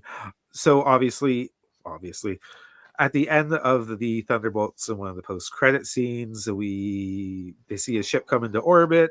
They pop it up on their computer screen, and lo and behold, it's the Fantastic Four ship.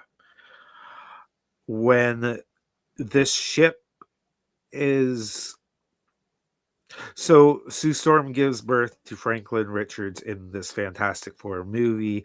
However, when we start the Doomsday movie, at that point, Franklin Richards is going to be 10 years old. So, I guess my question is, do you think that uh do you think we're going to see a 10-year time jump, or do you think the 10 years will be something that happens due to the multiversal travel? It would not surprise me if they put in some multiversal travel shenanigans. Agree. I think honestly, if you're gonna be jumping 10 years from, let's say, anything that comes out that's supposed to be current timeline adjacent to the or parallel to the Thunderbolts, that's a lot of it's a lot of time in story to be Yeah. like a decade's worth to explain between then and Doomsday. Um, and I just don't see that making sense at all. So I agree. I do think it is going to be, as you said, a multiversal shenanigans, and I do, like I said, I hope that's the case because for anything else, it's going to make it even more convoluted than it is, and I think that's It'd just be going a to hard time jump to explain. exactly like 1 year, 2 year, maybe three. Right? I think what was that between Infinity War and Endgame? It That was was like 5? I think it was 5. Yeah. And like even then I was going, that's you're on the verge of a stretch at 5 Yep. if you aren't already there. Because lots happens in that time. And do you know what? Like the last thing I need is another 10 MCU Disney Plus shows to explain what happened in that 10 years. Exactly. Yeah. Unless they bring back Renner and Hawkeye season 2 and he gets just narrate it for us. Or do you know what the rumor that they said was going to happen before? I think it was like supposed to be in between Endgame and Infinity War. Um, Ant-Man's buddy there, Michael Pena, and he can narrate it for us. I'd be okay with that. So I guess last two questions on the Fantastic Four. Hype Neon level. TARDIS said we need Echo season 2, please. Oh, Neon's popped in. Great. Appreciate you doing a heads up on that, Lantern. Hello, people. Sorry I'm late. No problem, brother. Appreciate you popping in. Neon TARDIS, everybody. He gave me my start in streaming. Still showing up on Saturday afternoons, 8 p.m. UK time, 3 p.m. EST, 12 p.m. EST. Sorry, other way around. 3 p.m. EST, 12 p.m. EST, and definitely check him out. If you check in our videos, the last stream we did, all of his information is in there. He has a great podcast, a great crew of people to come on. I recommend them to everybody. And have like a ton of laughs with Yeah. them. Watch Neon TARDIS if you don't want to watch Doctor Who. But there you go. Yeah, you know what? He will save you the pain of watching the whole show and break it down masterfully for you. Far more enjoyable. There you go. That's an endorsement from Lantern and Pappas out there, brother. Thanks for popping in. Hype level for Fantastic Four? Yeah, mid. Mid. I just don't like Pedro Pascal. I'm just gonna say it.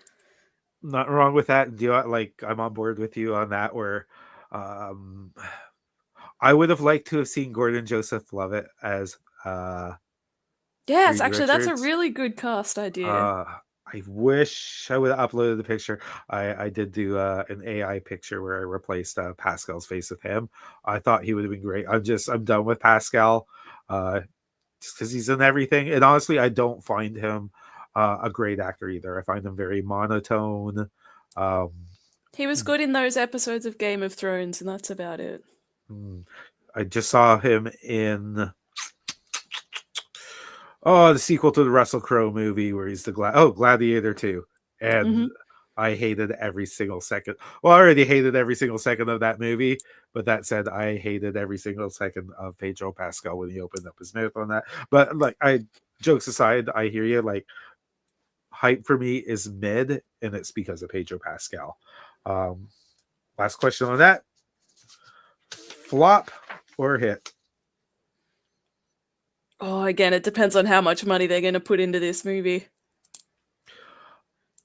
I think it's going to make its money. Fantastic Four has never really done that well in the cinema. It hasn't. I think there's such a big push for this. I think the marketing's right for it for your average normie watcher that I think it will do well. I don't think it will wind up being received well by the fandom, so to speak. Another good comment from Neon TARDIS. So we don't have. And you know what? I could not agree with TARDIS any more than that. That Rachel Zegler and for I'm those surprised Zendaya isn't Sue Storm. you know what they should have done is made them a lesbian couple and have Rachel Zegler as Sue Storm and replace Reed Richards with Zendaya, and then the Marvel factor would have kicked in. And now that we're already into tomorrow here in North America, anyways. Oh yeah, getting late for you. Well, a happy belated to Miss Zegler, of course. And again, hey, fantastic co-hosted. Thank you for keeping the eyes on the chat there. Oh, good.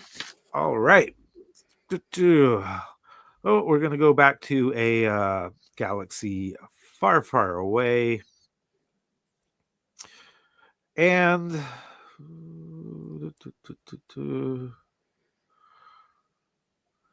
somehow Mace Windu has returned.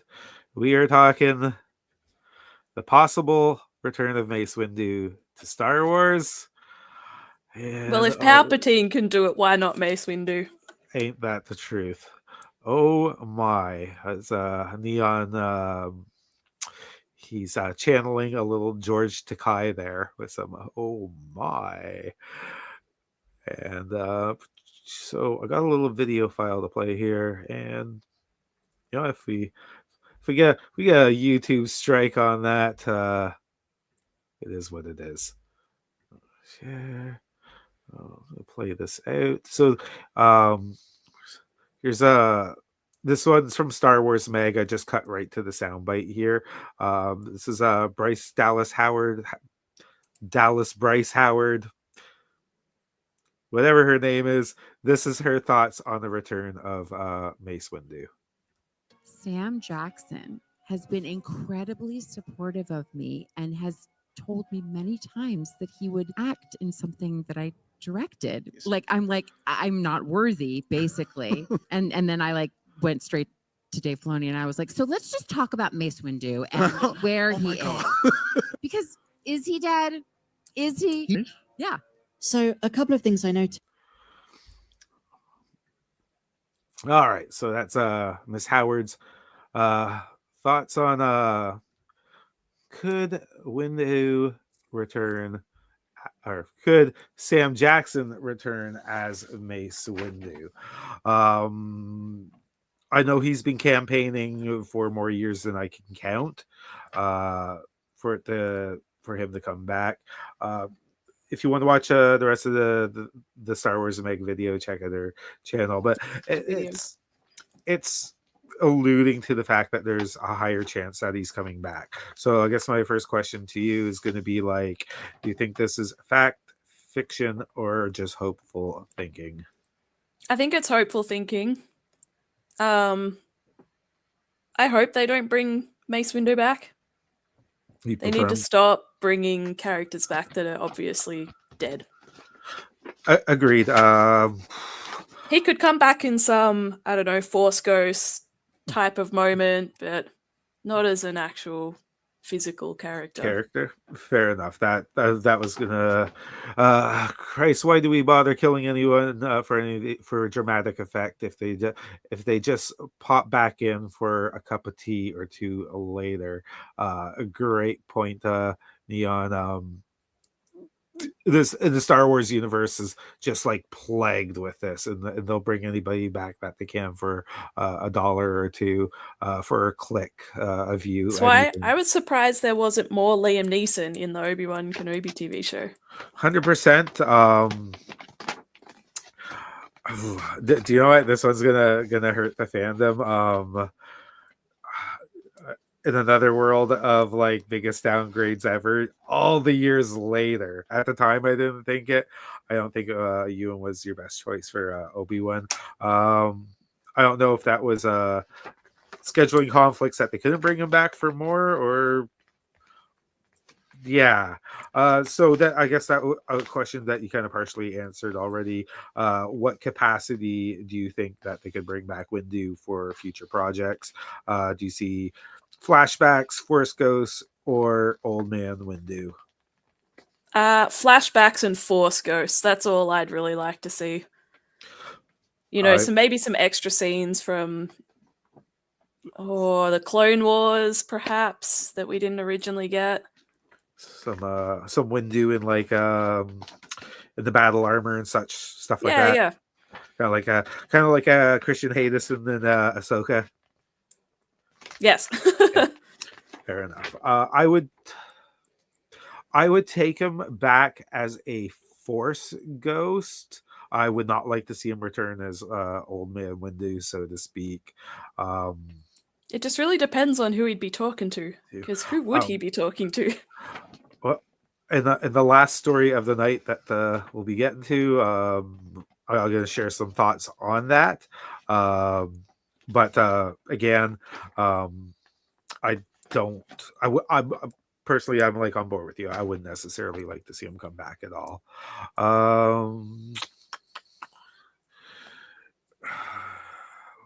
Again, if this came to fruition, like you said, you'd rather see it through flashbacks or a Force Ghost.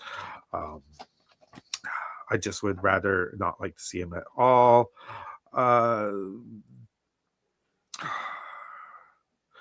So in this, you kind of already answered. Do you think we're better off seeing? Do you think Disney just relies, especially in the Filoni-verse, on cameos, fan service too much? And do you think they are better off going in the direction of something like a Starfighter with Ryan Gosling, where it's original content with original characters and original stories? Yeah, they need to stop using nostalgia as a way to try and get people to watch Star Wars. Because most of the time, the viewers that they're going for, they've not seen, let's just say, the original trilogy. Yep. Agreed. I think most of the fans now, and hey, there's still a lot of OG fans out there. Yeah. But I think you're right. Where a lot of them were probably prequel fans, and I don't know. I'd like if you're a Filoni fan, maybe you are into the cameos and such. I prefer original content, like. We were talking about that Acolyte earlier, and not that it did anything for me at all, and like I haven't even watched this, me either. but I will give credit to the fact that, hey, at least someone tried making an original story. No differently than the Ryan Gosling Starfighter. I will give it a chance just based on I don't know this character, and maybe they write a decent character. Eons ago, I sent you kind of like a little mini script for like an idea of like what would Star Wars Oh be? yeah, I Like, remember that. like I am definitely into like give me something new that I haven't seen yet. Give me a take on it that I haven't seen yet. As long as it's not too outside the box and you're still within the confines of the Star Wars universe, so to speak. But yeah, I'd rather see an original idea than just rehashed old ones. Agreed. For sure. Do you think last question on Windu is, do you think that a return of Mace Windu would help the franchise any, despite how you feel about him coming back, or do you think it would hurt the franchise? It really depends on what capacity they'd bring him back in. Fair enough. Out of the blue, like Mando comes back as old man Windu. You think it would help or hurt? It could help. There are a lot of Samuel L. Jackson fans out there that do really like him in the role as well.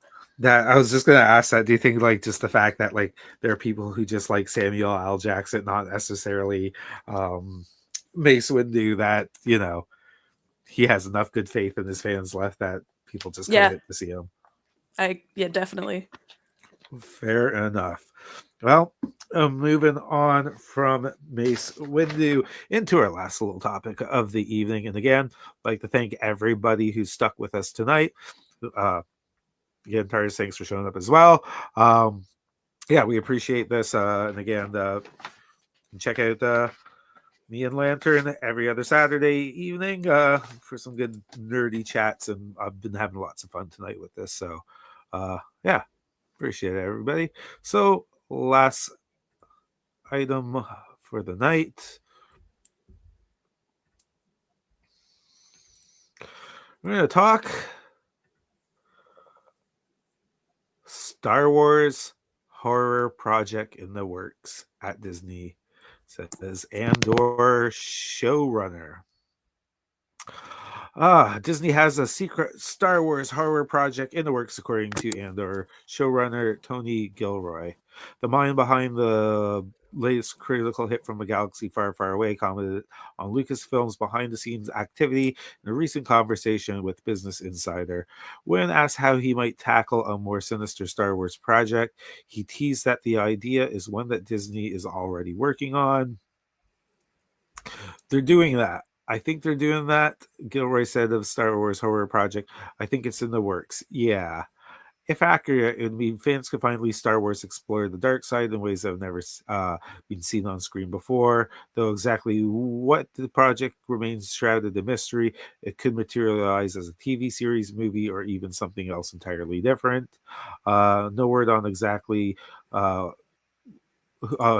exactly is leading the charge in creatively, and could be years before we hear something about this. Article goes on.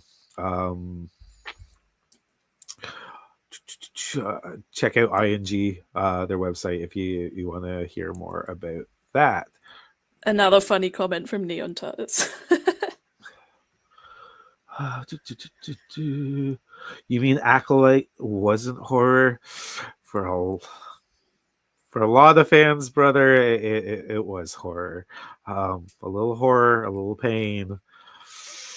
We were talking about it earlier. I just kind of checked out on the whole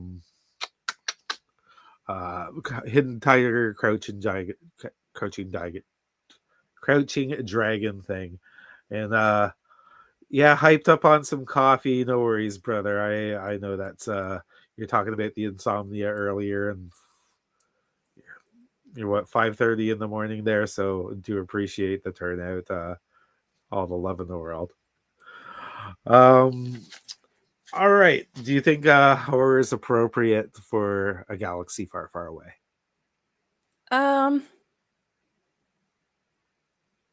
Done well, yeah, I think it could be pretty good. I'm going to agree that there's a lot of different flavors of Star Wars. Talking Acolyte style, we got the OG style, the Filoni style, the Gilroy verse. There's a lot of different flavors. I do think horror definitely has its place. Yeah, I think in the Star Wars universe.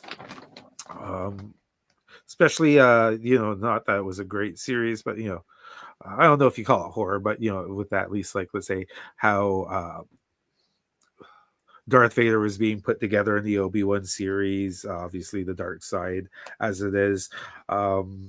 Even in some of the anime that they brought out in past Star Wars Celebration days, some of them had some darker tones to it, which was kind of fun to explore.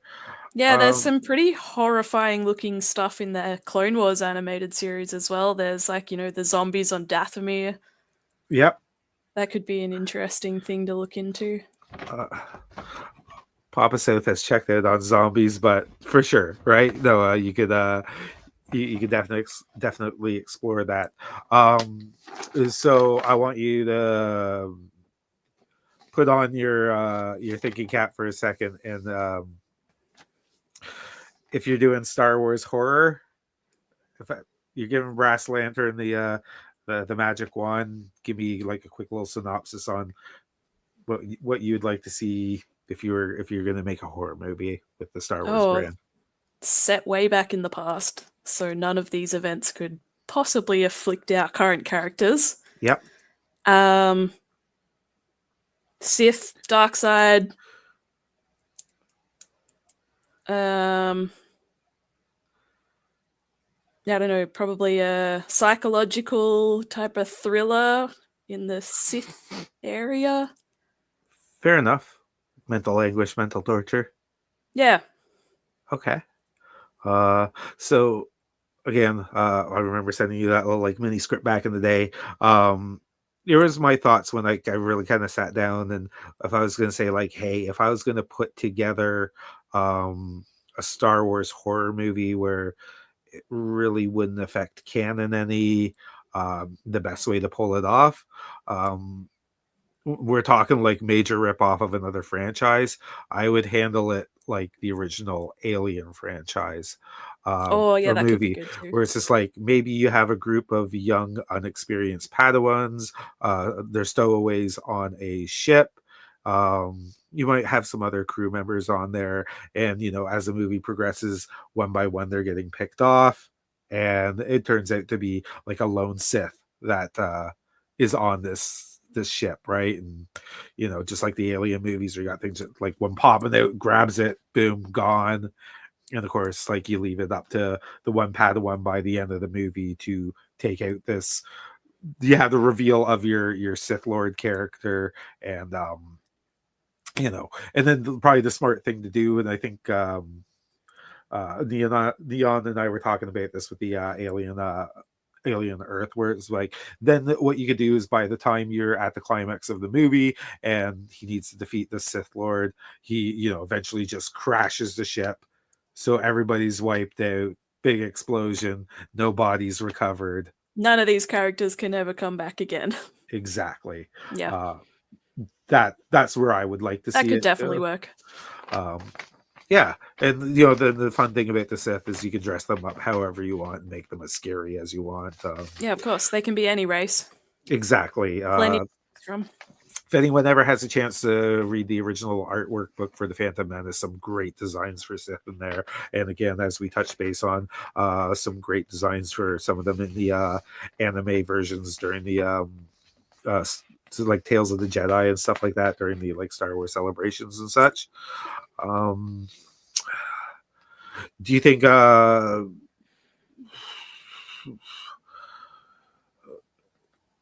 do you think this is something better for Disney Plus? Do you think it's something better for the big screen? And do you think this would do more damage to the fandom that's already done? Do you think they can strike a middle ground of any type? I'd like to see this as a film.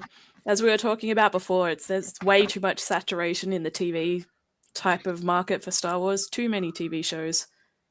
We just need a short and sweet little horror movie. I think that would be great. 100%. Like quick hour and 20-minute movie. Yeah. Nothing too long.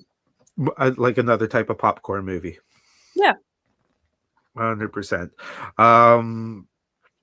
So I'm going to go back to Old Man, or back to the Mace Windu thing for a second. So apparently there is a secret Darth Vader project in the works, possibly bringing back Hayden Christensen. It's just Papa South, and I can say it as a fellow Canadian to the Haydes, that I hate the Haydes. Please do not bring him back. I think he does nothing for me as Anakin. He does nothing for me as Vader. So if that was the secret, if this secret Vader project comes to fruition, and this is the horror movie that they're talking about, now do you think there is any validation to bringing back Mace Windu as, let's say, like a Force ghost that torments him? I mean, that could either be one of two things: hilarious to watch or absolutely terrible. Fair enough. Imagine Mace Windu is like, "Why didn't you help me? We could have arrested Palpatine and none of this would have happened." Well, goddamn motherfucker, why didn't you help me? Yeah. Honestly, it's the only thing I could see them bringing him back for, just because out of any current Star Wars character that has survived that time period, I mean, he could rock up on Tatooine like every other second person in the Star Wars universe and be like, does anyone know Ben? Ben Kenobi. Have you seen this person? Fair enough. Or this reboot the series and replace Reva with a Sith turned Mace Windu. And then you'll just close out the questions with this. Is there just too many iterations of Star Wars and like the MCU again? Is it we already talked about them maybe having to hang it up for some years now. Do you think Star Wars needs one direction? Not the band, even though that might improve them.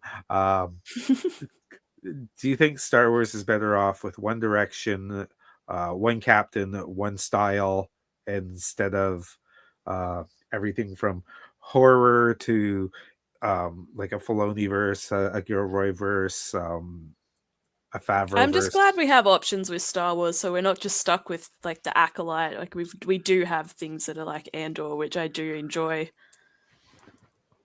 Fair enough. Yeah, it's nice to have a little bit of flavor, but when it gets too much, I think they need to calm down a little bit. All right. Neon TARDIS, appreciate it. Yeah. Not sure if he's agreeing or disagree. Oh, sorry. Sorry. I think he's agreeing with the fact saying, like, yeah, maybe they just need to bring it all together into one direction. But do you know, to your point, Lantern, for sure. There's a different flavor for everybody. I myself, you were kind of like in that Andor camp. I'm glad I get to enjoy something like that, even though I haven't been enjoying the season. I do enjoy how it differentiates from the others. It's still the same Star Wars universe, but just the content, how it's presented, the type of story it tells. I like that it doesn't have Jedi in it. That's refreshing. the big one for me. That's the big one for me. Where you got fans of the Filoniverse and definitely the animated series. Like I said, the style of the animation was honestly the first turn off for me, where it just didn't do it for me.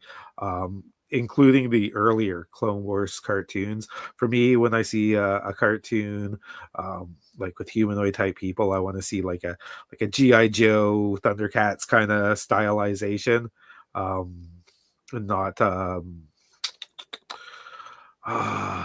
blonde dude with the hood and comb and the glasses. Yeah, it was sunglasses. an interesting style for the Clone Johnny Wars Bravo. series. That's what I'm looking for. And yeah, you probably never got it in Australia. There was this CG show called Reboot. This like blue. I just don't like the 3D animation. It's not ringing any bells. Yeah, thank God. But yeah, a different flavor for everybody for sure. And at the end of the day, I've replied to lots of tweets of this. At the end of the day, it's your dollar, your popcorn. If you enjoy it, have at her. That said, this is not gonna wrap up quite this second, but Lantern, appreciate you doing some co-hosting with me. Look forward to more of that. Happy in the future. To be here. Absolutely, I think you did fantastic. Love your input, love your energy. Do you got anything in the works right now? I'm looking at starting some gaming streams in the future. Any game in particular you're looking to stream? Oh, I really want to stream Elder Scrolls Oblivion. Nice. But my poor old computer needs a little bit of tweaking. Well, with many blessings, fingers crossed you get yourself a new gaming computer. You can get that up and running. When Lantern gets that up and running, a little support there from TARDIS at that. Hell yeah, go for it, Brass Lantern. I 100% agree, right? If that's what you want to do, you absolutely go for it. And when you're ready to do it, we'll definitely be there to help you along the way, and we'll give you all the support in the world. And we look forward to seeing what type of content you come up with. I appreciate that. Hey, no problem. So once again, everybody, all of our links are in the descriptions below. in the video, her X page, her Instagram, and as soon as she gets a gaming channel running, that'll be in there too. Yeah, may even feature some of it on the Papa Said podcast. For myself, nothing on the go right now, but I will be back on Neon TARDIS Live next Saturday. That'll be at 3 p.m. EST, 12 p.m. No, have it the wrong way. 3 p.m. EST, 12 p.m. PST, 8 p.m. UK time. Lantern, you're gonna have to do the math on it for me. Yeah, I'm gonna have to figure that one out. Yeah, but I hope everybody can check it out. Buddy, do you know what? Like time zones, it is what it is. Don't you worry about it. You came in, you checked in, you caught us caught a couple of our articles here. Appreciate it. All the love in the Because world. you're almost at 1 a.m. now, aren't you? Yeah, me, I'm almost at 1 a.m., which, like, and I said, TARDIS is just the sun's just rising across the pond, so to speak. There, so yeah, again, 3 p.m. in the afternoon right now. There you go. So yeah, 3 p.m. in Australia. You see, Papa Said podcast truly is international, everybody. And again, I'll be on TARDIS, Neon TARDIS Live Saturday. Hopefully we're gonna have Brass Lantern back 2 weeks from now. Talk some more great nerdy content. And from all of us at the Papa Said podcast, producer podcast Patti, sound technician Technotions, our music man, the Resonator, and of course our new every other week co-host Brass Lantern. We wish you safe journeys, safe passage, and thank you for joining the Papa Said podcast. Bye, everybody.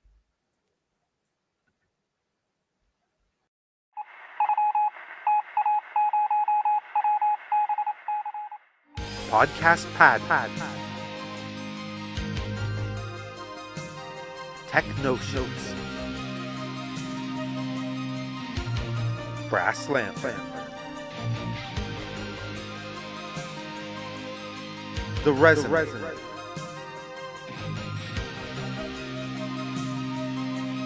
Papa Said.